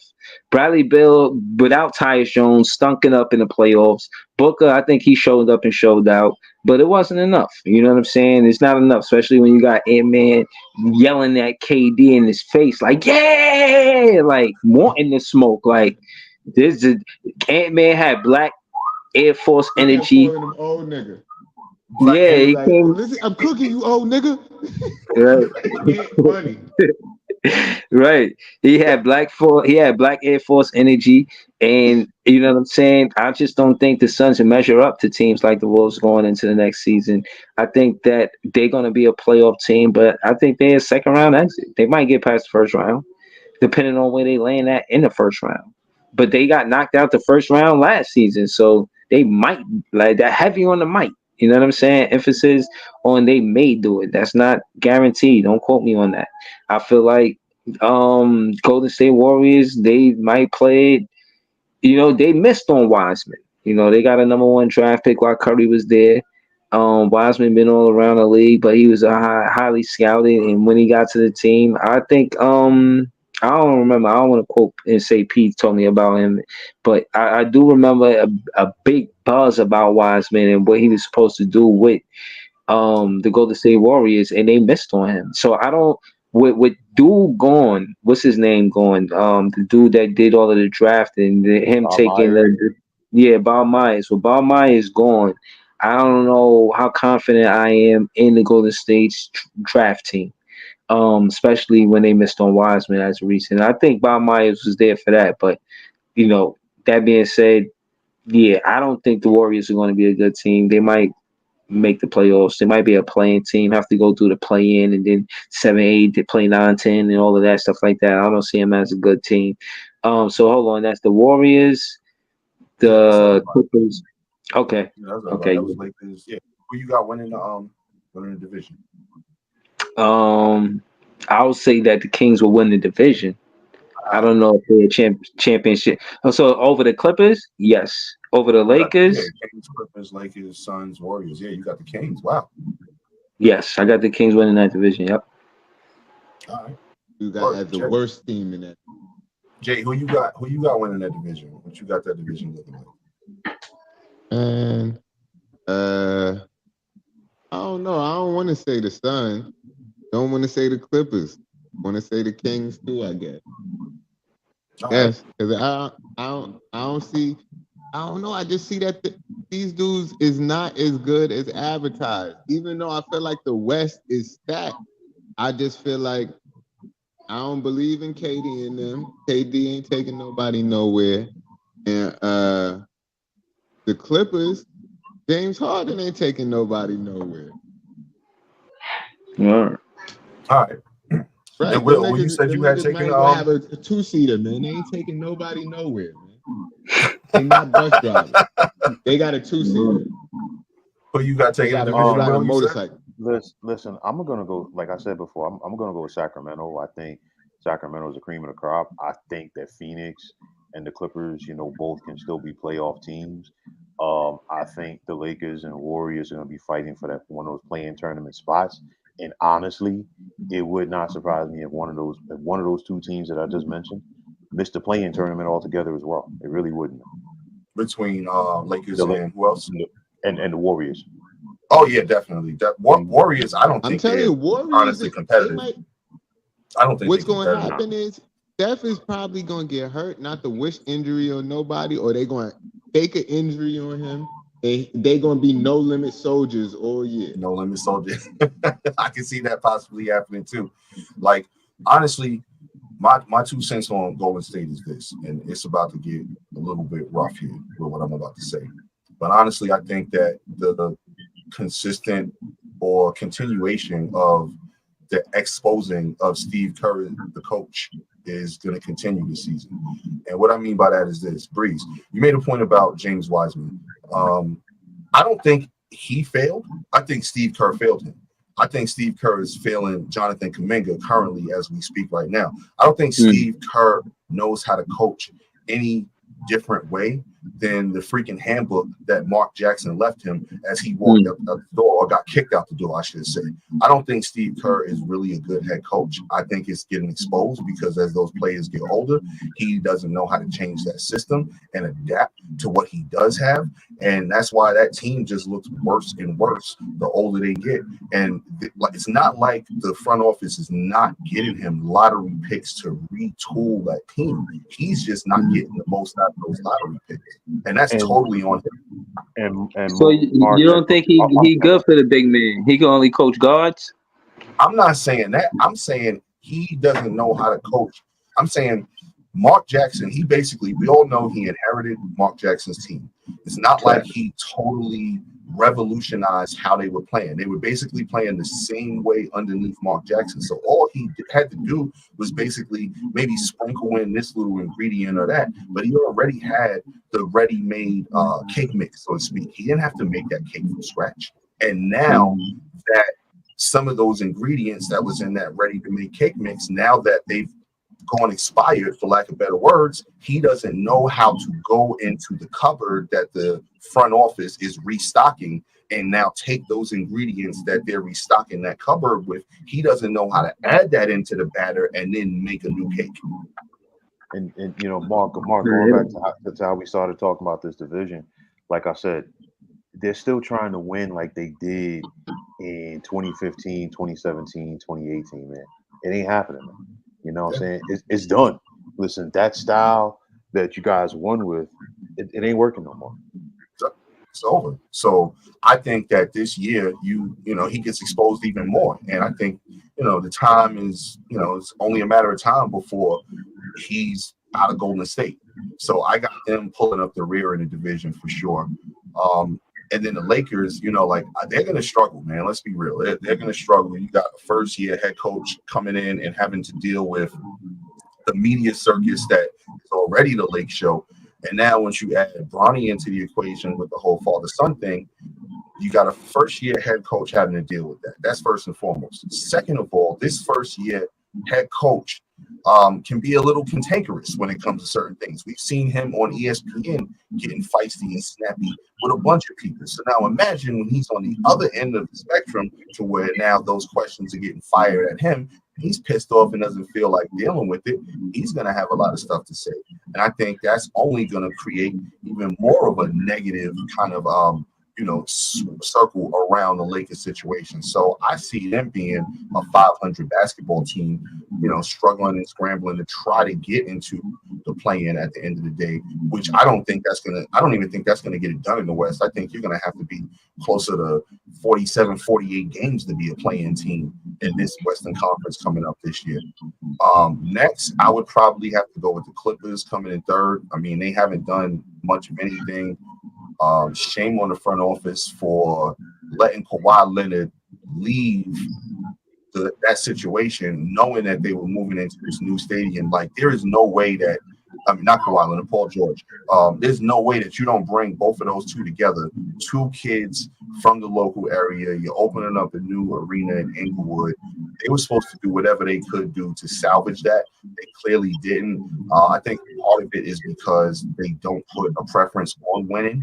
I think they put a preference on just kind of being a 50-win team, and hey, we're better than the Clippers were before, so let's just stay here. I think Paul George kind of got sick of that and decided to leave. He got tired of waiting for Kawhi Leonard to be 100% healthy.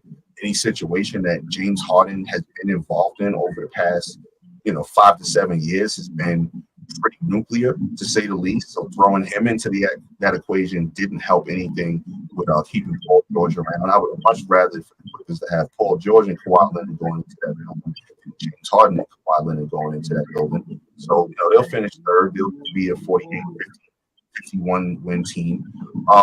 I'm going to go a little different than the rest of you guys here. I'm going to go Sacramento second. I like what they're doing here. I think that they're going to make some moves. In season, I think DeMar DeRozan is a big piece that they were missing before, because Malik Monk, with all the athleticism that he brought in that kind of wing two-guard position, he just didn't have that big shot making ability in the clutch like DeMar DeRozan does. So I think that's going to definitely enhance this team to be better than what they were previously over the past couple of 2 years when they did make positive strides. But I think the Suns are going to win this division, and here's why. I don't think enough was said about what they did to address their major issue last year. The major issue last year was clearly the fact that Devin Booker was running the point guard position for them most of the time. Now, they went out and got two names that are not flashy at all, but to anybody who knows the game of basketball knows these guys are some solid point guards, and that's Tyus Edney, Tyus Jones, Monte Morris. A lot of people don't realize they got Monte Morris to come in and solidify that backup role at the point guard position. So I like those two moves a lot, and I think now what happens is that now allows everybody else to go back to their natural, normal role in offense and then flow. Kevin Durant, you can put him in the offense with anybody, and he's going to do what he does. He doesn't need touches. So any offense involving him is really going to make things a little bit easier on everybody else, which essentially Tyus Jones being the head of the snake of that offense, with him having all these options to just kind of do what he does best, and that's be a point guard's point guard. Like, he's a really good point guard on the low, and I don't think a lot of people give him credit that he deserves.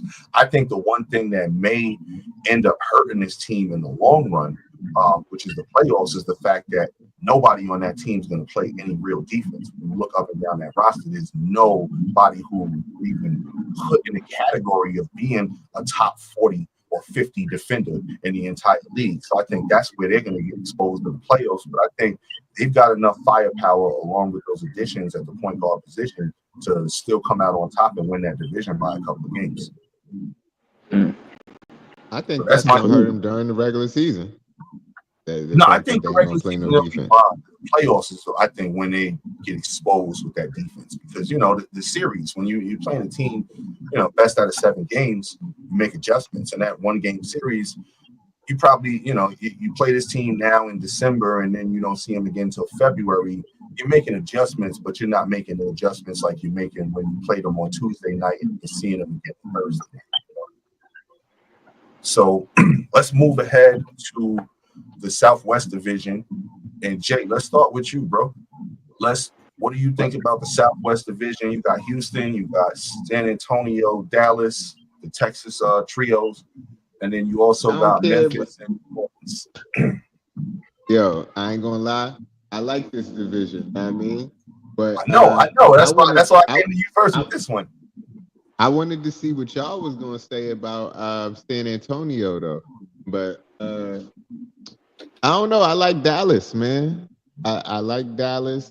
I think they're gonna win that division, but I think Houston is another team that I see coming up a little bit. And I mean, I like Ime Udoka, y'all know that, and Jalen Green. I fuck with him, even though a lot of people don't.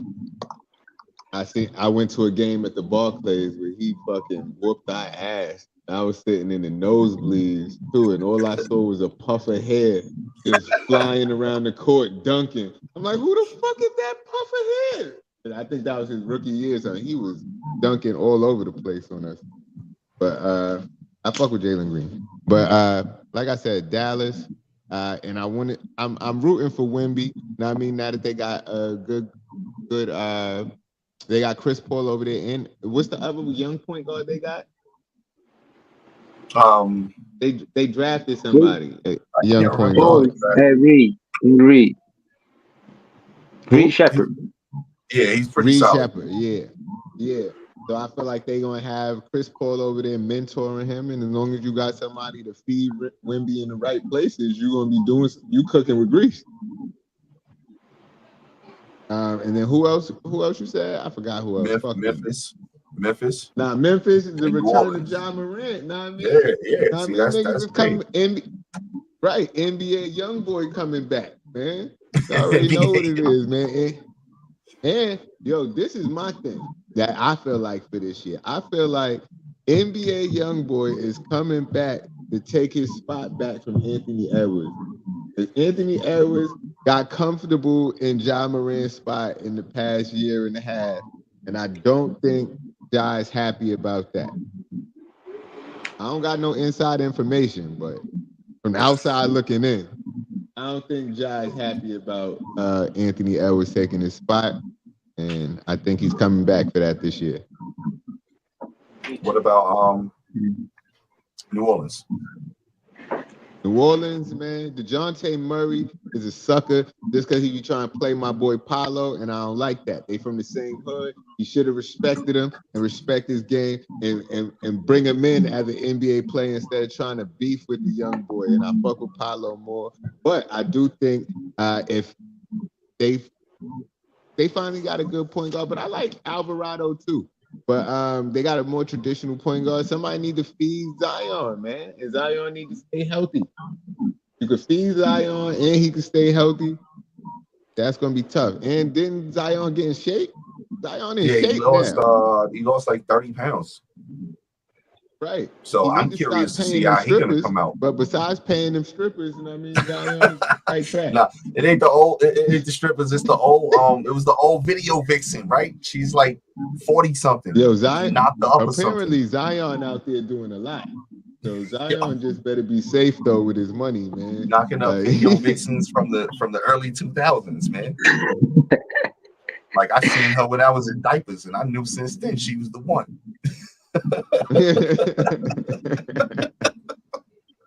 So you got Dallas winning it, Houston coming in second. Yeah. Right. I feel like Dallas might win the West, man, or I don't know, man. I fuck with Dallas though. I like that team that they had last year. I don't think they should have lost to Boston. I think they only lost to Boston because Kyrie got bad juju. What about that addition to Clay? How you feel about that? I think that's going to help them because they needed somebody to shoot the ball. Hopefully, Clay will be able to shoot it. No, that's facts. Breeze, let's move to you, bro. How you feel about this division? It's a tough division. I think Kyrie getting to the finals definitely sparked something with him where he want to continue to do that. I think he found a home in Dallas. I think Kyrie Irving might retire in Dallas. I think they're going to be competitive as long as Kyrie Irving on that team. I think Luka, he was the scoring champion last season. It's going to be more of that. They're going to really make a push to win it. I think they're a championship contending team this season. They're tough. Houston, I think they gonna be tough, but I just feel like You see something Adar in the missing. comments. He laughing at Houston. You Listen, said listen something to Yeah, what I missing from said. Houston. yeah. I can't really put a finger on it, but if I had to say, I feel like there's no solidified 1, 2. Excuse me, they're still trying to figure out who's who and what's what. It's a Okay. lot of talent. It's a lot of talent on that team, and I think the coach does a great job with the young guys on the defensive side of the ball, and just the discipline on how they run the offense. But the 1 and 2, who gets the ball in the last shot, just the discipline of that. Yeah, I guess Ime will draw up the play, but there's no solidified player that I think they have to say, all right, we definitely going with him. This Like this when we need a this bucket, we giving it to this dude and get out his way. Like they missing right. that. Right, Gotcha. right. I think Jalen Green got the athleticism for it, but maybe not the IQ. That's just maybe. And I haven't seen him play a lot for me to say that, so that's a bold statement. Sagoon, he's a great player, but yeah, just creating their own shot in the fourth quarter. If that's how they got to win in the Western Conference too, which is a high pace, high scoring Western Conference. I'm not choosing Houston to be the best in that division. I got so far I got Dallas. I think the Spurs are going to be exciting. I think the Spurs are going to be. They got Castle. They got Chris Paul. You got Castle learning from Chris Paul. You got Castle learning from Chris Paul how to throw alleys to Wendy. When to throw alleys. I think they're going to be very dangerous, but not this year. This year Yeah, you're that's going what to I was see. talking about. Stephon Cash. Yeah, you're gonna see their potential this year, but I don't think you actually see them be a great basketball team this year. But they coming. You know what I'm Okay. saying? But I got them about a tough ninth, eighth, and ninth toggle in between eighth and ninth in the Western Conference. That's still Um, hard to beat though. In this Western Conference, eighth is you need about 50. I'm thinking 50, 51 wins to be eighth in the West. oh, nah. Then I got them like 10, 11. I don't got them winning 50 Yeah. games. All right. I got them winning low mid 30s. I got them winning some games with Chris Paul there. If they win 30 games, they're not even in the play-in. Yeah, nah, Because they the West 12. is The stacked. West is pretty, I think 30 games. Because what was it this year? Like to get in the play, wasn't it like something? Yeah, Mm-hmm. I think the 10th seed in the West had like 46 wins last year or something like that. Yeah, And I And I I don't got think it's see them. gonna it be being a tougher little this bit year. tougher this year, right? I'd see the 10th seed having about 48, 49 wins this year, honestly. But I think they make it to like around high 30s, low 40 wins. All I right, don't see them doing better than that though. all right. Spiegel in the chat, he said 40 wins Spurs, Houston 39 wins. He said, You mark still my got word. you still got Um, Memphis and you still got Memphis and New Orleans too in that division. I'll do Memphis last. New Orleans, I think they tough, but DeJounte Murray will take that last shot. And again, these are playoff teams, and it's about what they're going to do. I'm speaking in playoff performance, like who's competitors, who's going to contend for a championship, and who's a playoff team. This is how I kind of say who's who. And I You see the said Pelicans. DeJounte Murray taking the last shot Yeah, I think he Well, would. over Like, Zion. That Zion team. DeJounte Murray just did to help him out. okay, And then okay, I even see CJ McCollum taking the last shot before I even see Murray taking it. I don't like CJ McCollum taking the last shot. I never thought he was that guy. I think he's out of place taking the last shot. I seen him take the last shot over Brandon Ingram last year, and that, as a fan, I thought it was sad to see. You know what I mean? I thought Brandon Ingram was somebody that would be sought after for a clutch situation, and they went to hand CJ over Brandon Ingram. So I just think with personnel, they kind of like what I said about the Spurs. You'll see the potential of how good they could be this year. But ultimately, um, Yeah, but what I will say is they're a tough first round exit. I'm talking 7 games, but I think they might sneak to the second round. But I don't got them going past the second round. But they are a playoff team from what I can see. Um, so Memphis Grizzlies, they just got Zach Rand. I said Zach Rand. I keep thinking of these old players. You know, They back just in the right, right. They just got Zach Zach Edey. Edey. Yeah, yeah. and for what it's worth, didn't he play for the Grizzlies? I know that Zach Zach. Randolph, yeah. Yeah, so that's fair. That's fair. Same But name, same team. where Zach Edey, he tough, and yeah, I think they right back in contention. I think they up there trying to fight for the Western Conference Finals type shit. I think Really? they a second round team, maybe a Western Conference Final team, but based off of what I seen last season and just giving credit to who was there, I'm gonna say they're a tough second round exit, and they might get past the second round, but they definitely contending for a championship. Based on what I've So, seen with their roster, I would say they're a second round team on their way so, to contending for a championship. so you got them coming in second behind Dallas in that division. Yes, that's a fact. All right, cool. So you got them, Dallas. You got Dallas, Memphis, New Orleans, Houston, San Antonio. Yes, just All right, like in the same mode. Yeah. cool. All right, Will. What about you, bro? Well, I'm listen. I'll tell you like this. I think San Antonio is improving. They're not gonna. I don't think they're gonna be a playoff team just due to the fact of how deep that the West is.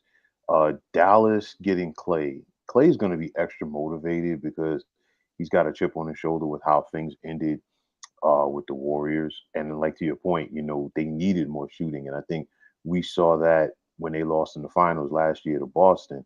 And then, rounding out the great state of Texas, we've got the Houston Rockets. The Rockets were right there. They just ran out of gas at the end as far as getting to the postseason. A move that not a lot of people are talking about. Houston picked up Steven Adams in a trade. If Yeah. Steven Adams is healthy, he's going to provide them with some veteran leadership. And I think that veteran leadership could, at the very least, be what they need to get over the hump to maybe get into the play-in tournament. Imi Udoka's done a good job with the young talent that they have there. So I think the Rockets more than likely take that next step and at the very least get into the play-in. Memphis, I think Ja's going to be motivated this year, to come back after a lot of people, have doubted him and have somewhat written him off. So I think Memphis is going to be right back into that mix and to being a postseason team. New Orleans is still going to be a playoff team. DeJounte Murray going there helps. But it comes down to Brandon Ingram and Zion being able to stay healthy. And unfortunately for Zion, he hasn't been able to do that. I think Zion,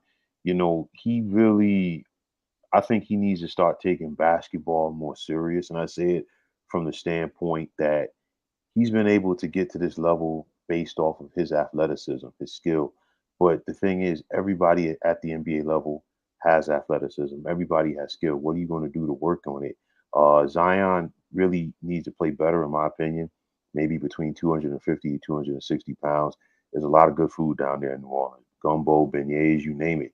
You got to stay away from that stuff, man. You know what I'm saying? And you got to focus on, your career. I mean, you look at LeBron, and from day one, when LeBron came into the NBA, one of the first things LeBron did, he got himself a nutritionist. You know what I'm saying? And that's why he's still able to play, at this advanced stage of his career at a high level. He got the nutrition, and he kept himself in shape from day one. That's something Zion has to do because guess what? Once you reach the age of 30, your body's going to start to fail you if you haven't taken care of it earlier on. And on top of that, at that point, you got a crop of young guys coming in trying to take your spot anyway. So I think that's going to be the biggest thing for Zion. But at the end of the day, I feel like this division is Dallas is to lose. I called Luca and Kyrie together last year, the 2-man power trip. It really worked, you know what I'm saying? And it came together like a perfect storm. And I think they have the potential to not only win this division, but definitely make another run as far as getting out of the West. All right, cool. And for me, basically this division, I see San Antonio coming in last. Wemby's going to take another step. I think having Chris Paul there is going to be great for his career. I mean, here again, we always talk about it time and time again. I talked about it on your show, Will. I talked about it on your show, Breeze. Organizations and how certain organizations just do the right thing. And here it is, San Antonio. You have a head coach like Popovich. You bring in a dude like Chris Paul to now work with this dude, and now he's just going to take that next level to where we're going to see him just continuing to go to where he's going to be. Unfortunately, they still got to fill out that roster a little bit more to be competitive in that West, but I definitely see him doing some pretty incredible things this season.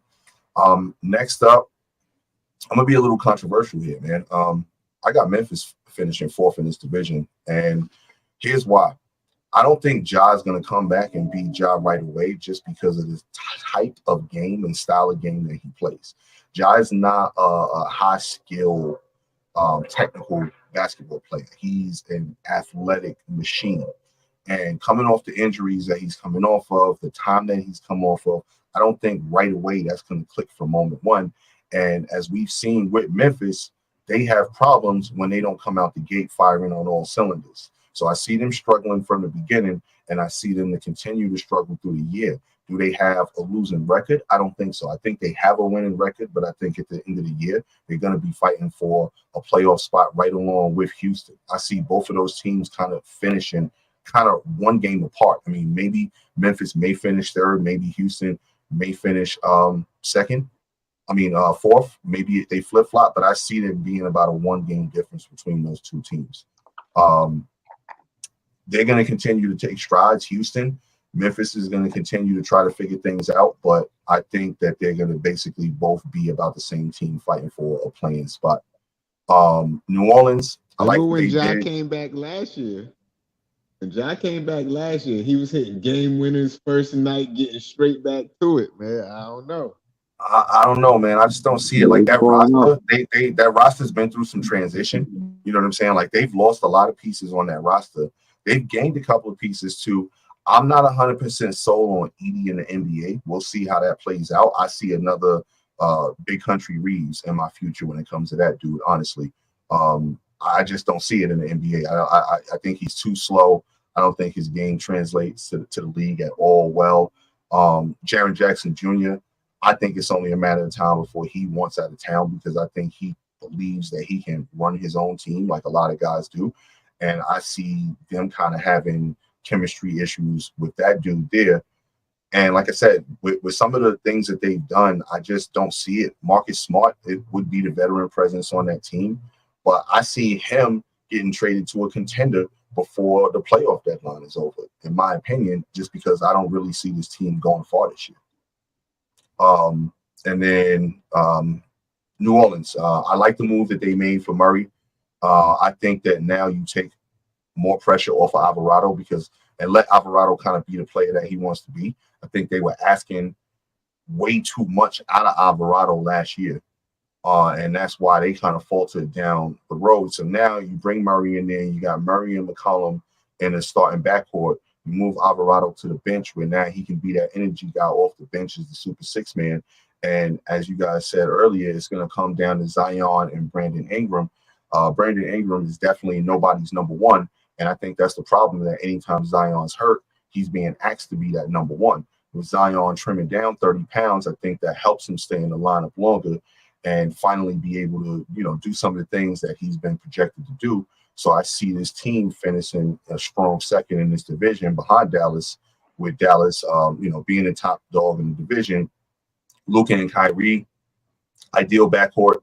Like I said all the time, about small backcourts, I don't believe in them. Here's why Kyrie works at the 2 with Luka, because Luka's 6'7", 6'8". So you can work, you can switch off to have, Luka guard the bigger guards and I put air quotes on that because Luka don't guard shit. Yeah, right. That's what I'm saying. Luka, but and Luka that works a can't little bit better guard because at least you do fucking. have that size to where you can kind of front at least 6'7", 6'8", two guard and have Kyrie switch off and play that one. I think the Klay Thompson addition is going to be huge for them. The moves that they made last year at the trade deadline were huge. Again, Dallas's front office is just continuously getting it right, building that team, and I see Dallas being a legitimate threat to be the top team in the overall Western Conference. So let's go ahead and move on to the last division, and that's going to be the Northwest Division. And Will, let's start off with you, bro.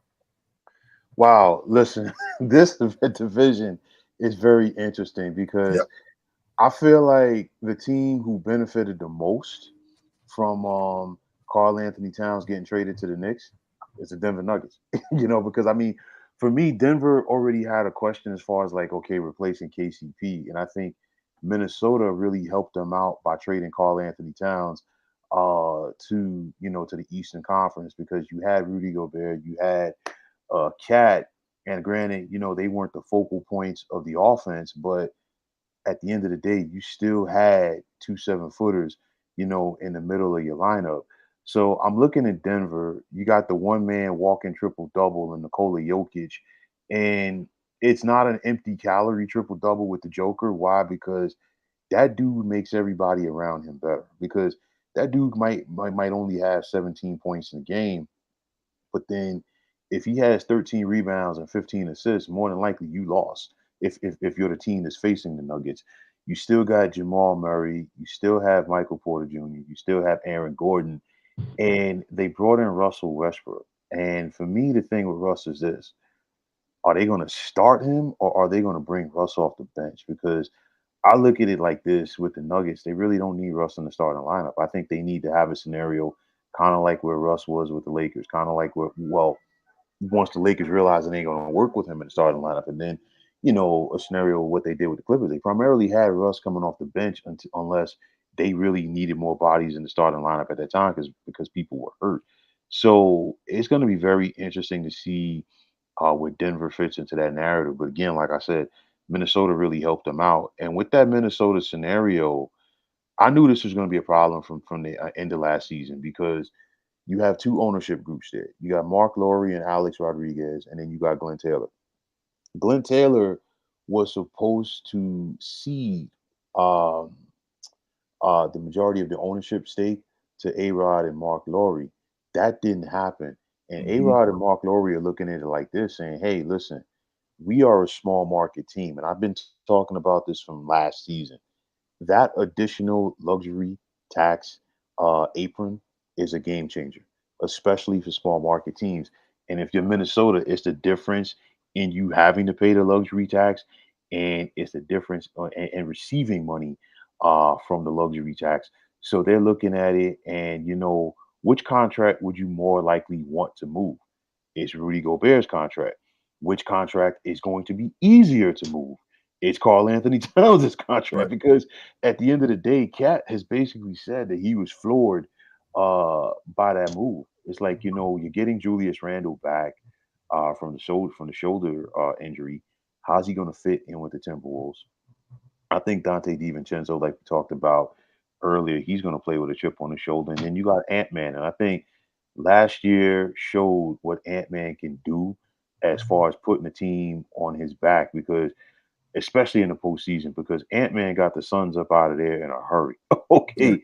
And he was on a mission until, he ran into Kyrie, and Kyrie basically, it was kind of like, like Glass Joe finally getting to the final level of Mike Tyson's Punch Out, and you got to deal with Mike Tyson. Okay, it was one of those type deals. So I still think Minnesota is going to be a playoff team. They're still going to be a problem, but unfortunately for them, all of that momentum from them just getting to the Western Conference Finals is out of the window. And trading Cat, you look at Portland. Portland is clearly in rebuild mode, and honestly, if Chauncey Billups survives this whole season, I would be surprised, and I like Chauncey Billups. All right. And then we've got OKC. OKC was the top dog in the West last year.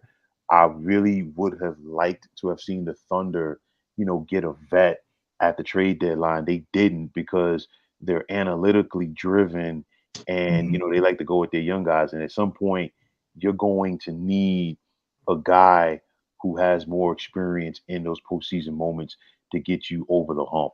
Now, what the Thunder did do that I did like, they went out there and got themselves Isaiah Hartenstein in free agency. And that's another big body, a guy who's going to get boards, a guy who's going to be able to play off of the likes of a Shai Gilgeous-Alexander. You still got Chet Holmgren. And the other thing that I like that OKC did, speaking about the vets, you went out there and made the trade. You sent Josh Giddey to Chicago, and you got Alex Caruso back. And I think, again, that's one of those moves right there that I feel like enough people are not talking about. Utah is one of those teams. They're in rebuilding mode, and they should be a little bit better. But I maybe, just maybe, I think they could possibly contend for a play-in spot. And if they do, it's going to be the last play-in spot. I think, again, Denver is the ultimate beneficiary of Cat being shipped out of the West.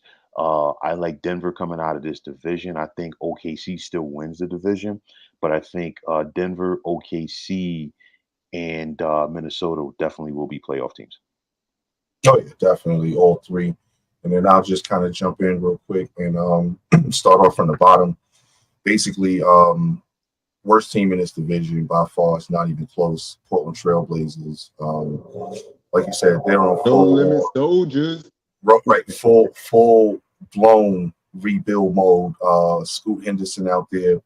He showed promise towards the end of the season last year, but didn't do as well as I thought he would do throughout the year. So I'm expecting a big year from him this season. DeAndre Ayton, that dude, man, like if you're relying on him to be your number two, you're not going to really go too far. So that's all I got to say about those dudes. Utah, I think they're going to have a long season there because they're kind of in limbo. They're kind of right in between either are we going to rebuild this thing or are we going to add a couple of pieces here and there. And anytime a team is in that kind of situation, it's never good for the players on the team because you really don't know what's going to happen on a week-to-week situation. It's not good for the organization because they don't really know what they're doing. And then finally, it's not good for the fans because fans are pissed off. They don't know if we're going to win 45 games this year or if we're going to win 35 games. And that's a big difference in today's NBA between either having something to cheer for come March, April, or just already kind of cheering for the draft in June. So I think Utah is kind of in a really kind of messed up situation being stuck in limbo like that. And then, you go to the big three in this division. And honestly, in the regular season, I see these three teams kind of finishing, two games all apart from each other because they're all heavyweights, so to speak, with Minnesota. I got them probably finishing third out the three. I got them probably finishing up about 52, 53, 54 wins, something like that. I think that's a step down from where they finished last year because I think they finished with like 56 or 57 wins. And I think messing with the chemistry is going to be huge. Like, even though we didn't, I know a lot of us didn't probably see it working before we saw them actually take form and make the run that they did to the Western Conference Finals last year. But they obviously had chemistry with Cat and Gobert, playing off of each other. Now you bring in Julius Randle, and the big question is, what does that look like? Because anytime you put two people, two 6'10" guys, 7-foot guys together in a front court, you always got to wonder, are they clogging up the space from one another into the situation where they can actually coexist? And Cat and Gobert, for whatever reason, they coexisted. So now they've got to figure out, is this Julius Randle experiment going to work? And then not only that, to Will's point earlier that he made with when we're talking about the Knicks, them doing it so late in the preseason, and also with this dude being hurt, now you're going to have more time to get him acclimated to playing with Gobert. And I think that takes a lot longer than what, originally should take place. So now, what does that look like? Game 25, game 30, game 35, where maybe they finally are a little comfortable with each other. Who knows? Ant is going to be Ant. No question about that. But I think where And I talked about this, Breeze, on your show a couple weeks ago. I think where Minnesota missed is if you're going to trade your power forward, why not build on a spot where you're weaker? So, I said, you already got Nas Reed coming off the bench at the power forward. If you move Cat for a combination of a point guard and a wing, I think that's a much better move because now you got Nas Reed playing power forward. You build on the wing position where you probably are the weakest. Jaden McDaniel, don't get me wrong, he's an excellent defender, but he just doesn't give you what you need if you're really trying to come out the West at that position. And at point guard, Mike Conley's not getting any younger. I know they got that kid that they drafted as a rookie. I can't remember his name right now. Christian Braun. Dillingham, yeah, Dillingham. He's going to be good, but not yet. I think if you Dillingham move was cooking the other night, and I proposed this deal. I don't know why they don't move him to New Orleans. I don't know why you don't move Cat to New Orleans and get back Ingram, Alvarado, and maybe a lower draft pick somewhere along the line. I think they make that move, and I think that makes New Orleans better, and I think that makes Minnesota better. But we'll see what's going to happen with Minnesota. Like I said, I think they'll be in third. I got Denver finishing second in this division. They're always going to be consistent. The move for Westbrook, I definitely see him coming off the bench. I don't see him and Murray working together in the front court. In the back court together, both 6'3", 6'4". So again, kind of that whole small guard kind of thing where you're going to get destroyed by some of the bigger guards like Luka, Jaylen Brown, those type of players. So I got them finishing second. And then I got OKC finishing first in the division. I really like what they did with the additions of Hartenstein and Caruso. I think those two dudes give that team what they didn't have last year, and that's toughness. You look at that team, they're all finesse and flash. Everything from, the drip that they wear when they off the court to when they on the court and how they play. So now you bring in, two hard hat dudes who go to work with the steel old school lunchbox on that team. Now you allow Chet Holmgren to not get beat up physically in the paint like he did, because that's where OKC, they really lost in the playoffs last year. Is Chet Holmgren was just getting thrown around by grown men with his, pre-adolescent body that he pretty much has. So now you got Hartenstein kind of, taking some of that punishment, so to speak, and not having Holmgren to deal with that. And you got Caruso bringing the toughness on the wing that they lack too. And I think that they're one more piece away, honestly. And, I know Sam Presti, he's going to make a move, I think, this year, Will. He didn't make the move last year at the deadline. I think this year he does make a move at the deadline to bring in that final piece. That's going to get them over the hump. He's got to. Jay, what you feel about Northwest Division? OKC, I feel like the only reason why they got stopped is because they played Dallas, didn't they? But yeah. I fuck with OKC. Those is my young boys. Like I fuck with Orlando, fuck with them. I fuck with Houston a little bit, but OKC is definitely, I think, going to lead this division. How you see Minnesota coming out that trade? Minnesota, I'm not sure if they got better or worse because, like I said, I feel like Cat wasn't a legitimate big anyway. He is a 7-foot 3-point shooter. His best moments on the court are furthest away from the rim, and that's not what you want from a big man. And he's soft. That's why you're a cat, not a dog. And fucking Rudy Gobert is a 7-foot baguette. He should. So I don't know, if you put a 7-foot baguette in the paint, it could get a couple blocks too.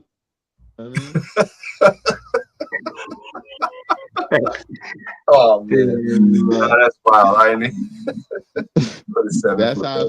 That's how I feel about Gobert, man. And he gave the whole NBA COVID, so I just got something against him personally, you know what I mean? But and he let Draymond choke him out.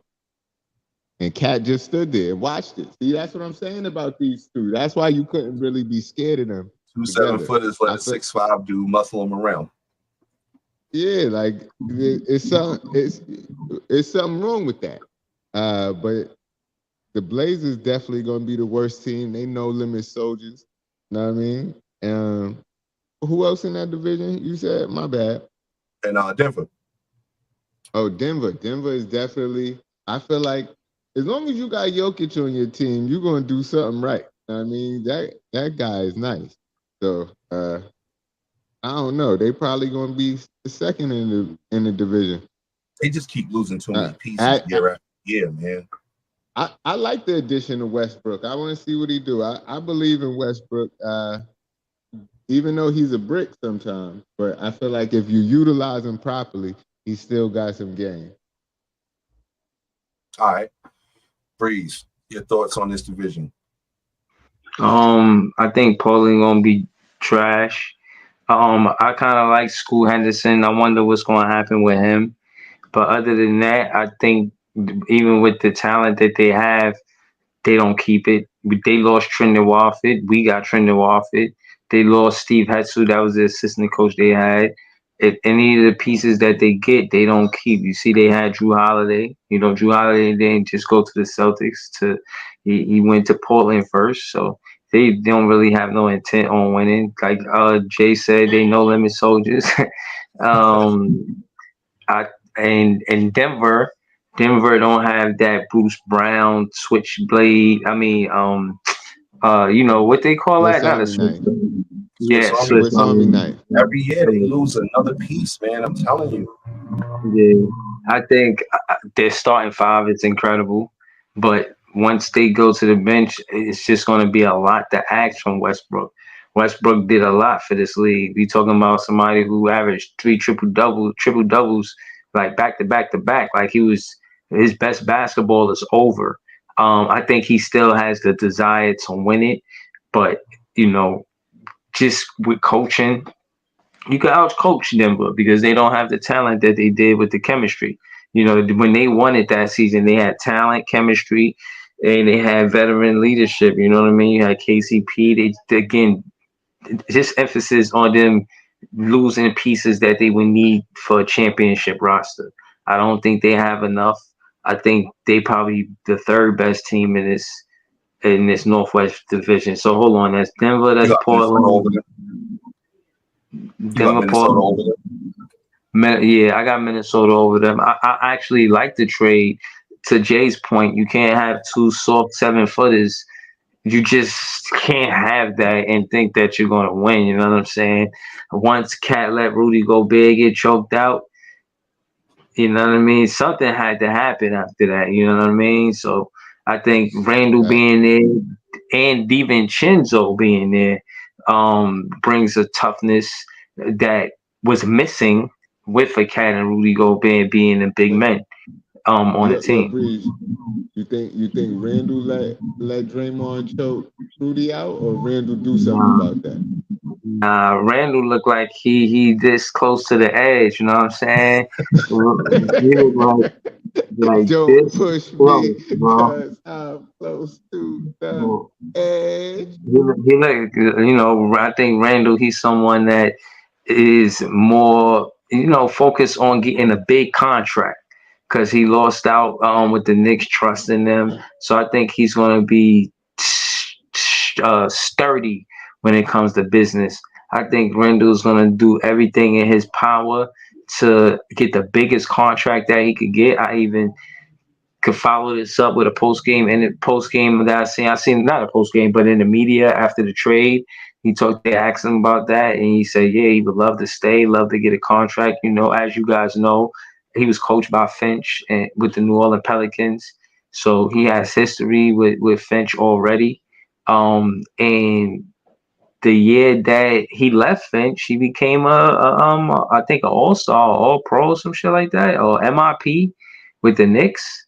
So he started, and I think Finch sees that and can actually help Randall be healthy for the playoffs. I think Finch cares about Randall in that way, and I don't think the Knicks did. I think the Knicks let Randall down. Like what y'all said when we talked about the Knicks, but I feel like Randall, he's someone that he'll lock in. You know what I mean? He'll be in the first one in the gym, last one out. I think him next to Anthony Edwards, somebody who I won't say is silly, but you want somebody like Randall around at Edwards to like, all right, let's stop playing. You know what I'm saying? Let's get serious. So I think they benefit with Randall being there, and DiVincenzo, he's tough. And again, this is a playoff team, and I think DiVincenzo is a player that'll show up in the playoffs. I seen him do it with the Knicks versus the Pacers, versus the Sixers. He was definitely competitive, and I just think with him and Rob Dillingham in that backcourt, when Ant-Man go to the bench, they can still score the ball. You know what I'm saying? So I think the Wolves are tough. I got them at the top of the division. So hold on.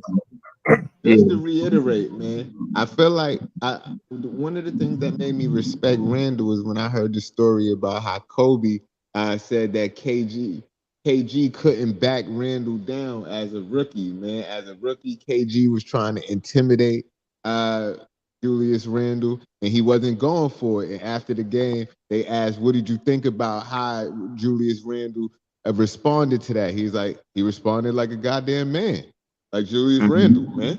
And I feel like him bringing some of that to the team is important because Cat wasn't bringing that. Yeah. Right.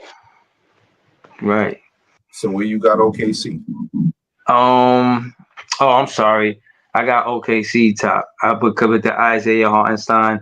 I followed the Knicks because of my podcast, KVN Will Run the City, the podcast, and all of this hype around Brunson. I wanted to see if it was true or not. And I realized that Hartenstein was an integral piece in what Brunson was able to do with putting up the numbers that he did last season because of the pick and roll. Hartenstein runs some of the best pick and rolls you could ask for from a big man, real soft touch in the paint, but sturdy on the rebounding side of it, and his defense is solid, and he's not silly. He don't really get into a lot of foul trouble, and he's somebody even keeled. You know what I mean? He's a great big man, in my opinion. If he did big man top 10, he'd probably be close fringe top 10. You know what I'm saying? So there's a lot of upside, and I do think that he was the missing piece. Maybe I'm wrong, and P is right about the GM and going out for a trade deadline, going to get somebody else. But I like the pieces that they got around Shea. I like the camaraderie that as they have as a team. I think that the GM doesn't do that though, and wants to keep those guys together. See if these guys take the next step, and they're not necessarily the problem. The fact that, like you said, P, Shet, him not he undersized basically as a big grown man body yet. I mean, he's undersized, and he got outplayed by Lively. I'm not sure that Lively can outplay a Hartenstein, especially in the playoffs. So I think they went out and got matchups. They did that with Hartenstein and Caruso. It shows that Shea could go to the bench and the other team ain't gonna run the score up. You know what I'm saying? They might not score the same way with Shea in the lineup, but Caruso, you just not fitting the score on Caruso. Like, all right, Shea went to the bench. Now they weak on defense. Nah, they defense just as tough, but their offense will take a hit. You know what I'm saying? So maybe coaching and get them past that when Shea goes to the bench. But I got them number one with a bullet. You know what I'm saying? Like, they got a gap too. I think they keep a 3-game gap between 1 and 2. I think they tough at number one. I think they a knockdown shooter away from, if Presti can make a move to get them a veteran knockdown shooter before the deadline, I think they make the NBA Finals. Yeah, I got them Western Conference Finals. They don't play Dallas first round, man. No, that's not gonna happen. Definitely not. The records will play out. They won't get them. But let's give our NBA Finals predictions, like who we think gonna go to the finals, who we think gonna win it, and then also maybe let's throw out there who we got for MVP for the season. So whoever wants to start it off, I'll go first because my phone needs a charge. I got OKC going to the finals. Now, I'm not going to front. It's not easy for me to say that because I do think that Dallas would be back. I think Dallas in the Western Conference Finals or OKC in the Western Conference Finals. But if, to my point, matchup wise, I'm a pick Hartenstein over Lively.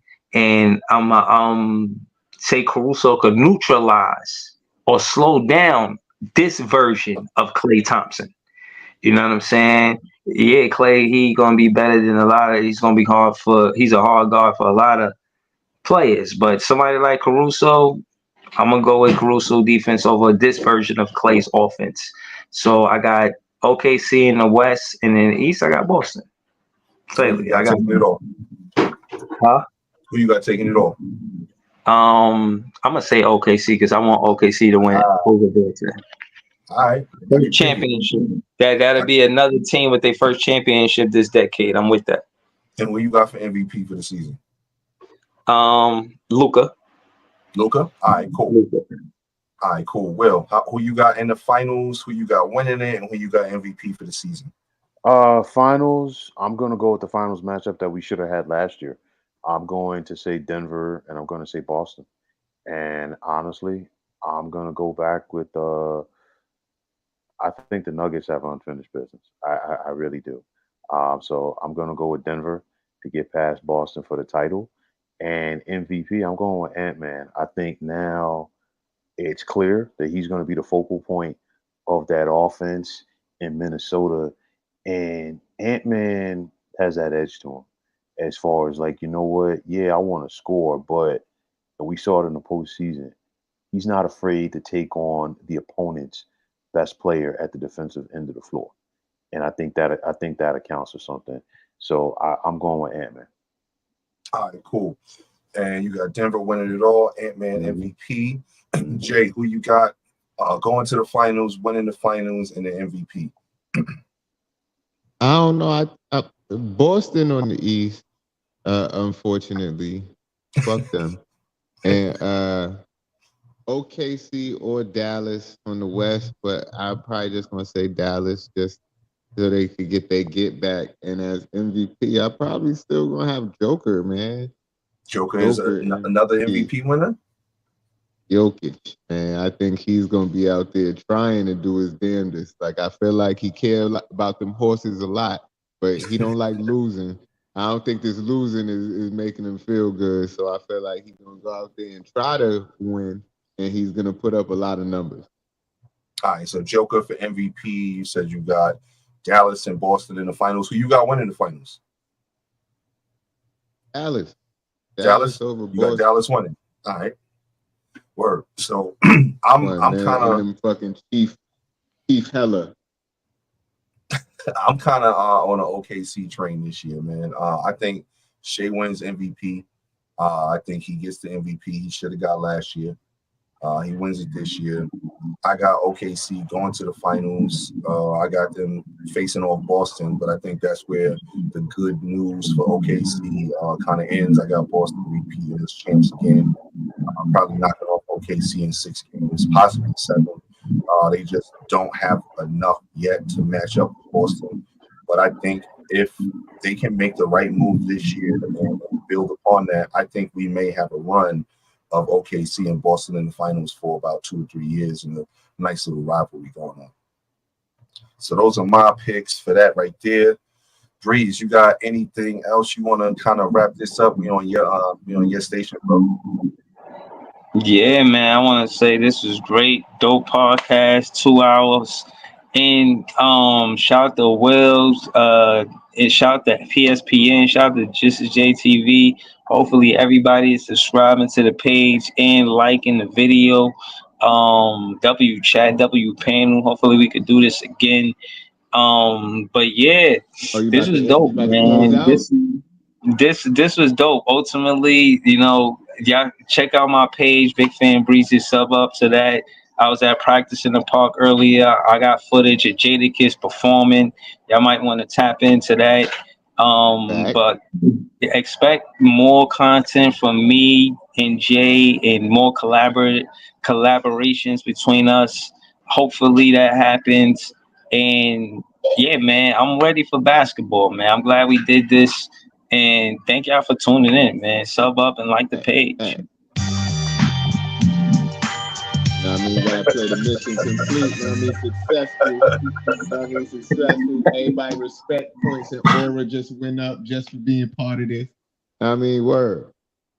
But nah, this was definitely a good time right here, and we definitely gotta, maybe re-collaborate, maybe get a mid-season show to see, if some of the things we are saying are actually coming to fruition, or if we look like a bunch of damn idiots and we're totally wrong on everything.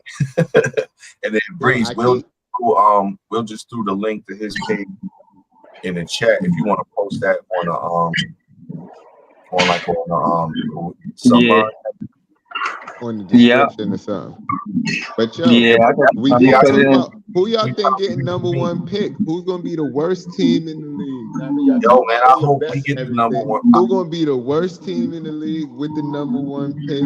Most historically ass. Is somebody gonna break the Detroit Pistons record for losing the most games in a row? I don't want to go that far. Like I want to lose. Somebody but I might lose break gracefully. it this year. Nah, I feel like somebody might break it. Trying to break my net fan spirit, man. Nah, I don't want us to be that I bad. wanted to break it. I just said somebody might break it this year. And I mean, because look, y'all talking about how good the draft's going to be, and all these teams. Somebody wants to be historically ass. Yeah, I mean, I can see that. We'll see. Somebody is going to really take the tank serious. Somebody is going to be Master P of the No Limit Soldier. Somebody. It's levels to this. Somebody's masterpiece, somebody's Silk the Shocker. Right. Oh, man. Right. Somebody gonna want to, because other teams are gonna be losing games, and like y'all saying, people gonna take this tank seriously, and some people really gonna be trying to, like, I don't know. Washington look like they're gonna be real bad. I don't know. We'll see. Like, definitely, but now we should definitely reconvene probably mid-season and see how all of this panned out. And then at the end of the season, you really see how everything panned out. But this is definitely a good show. I'm definitely about to hop off of this because I got some things I got to do in the morning. Even though it's a holiday, I still, it's 24/7 with me. Yeah, man. But again, man, we'll be back, man, soon with more content. Tap into our pages, sub to the page. And again, man, we appreciate y'all. You know what I'm saying? And I know it ain't easy to rock with us content creators in the off season. So everybody that rock with us because the Brooklyn Nets, we ain't go to the playoffs. So everybody that rock with us from when the Brooklyn Nets stopped playing basketball up until now, yo, thank you, bro. Shout out to man. It's tough in this off season, so we appreciate y'all, man. Y'all motivate us to continue to create content, man. Seriously. All right, word. So yeah, we out of here. Y'all appreciate y'all for checking us out and keep checking us out. All right, y'all. Peace. We off this. Be back next time. Peace.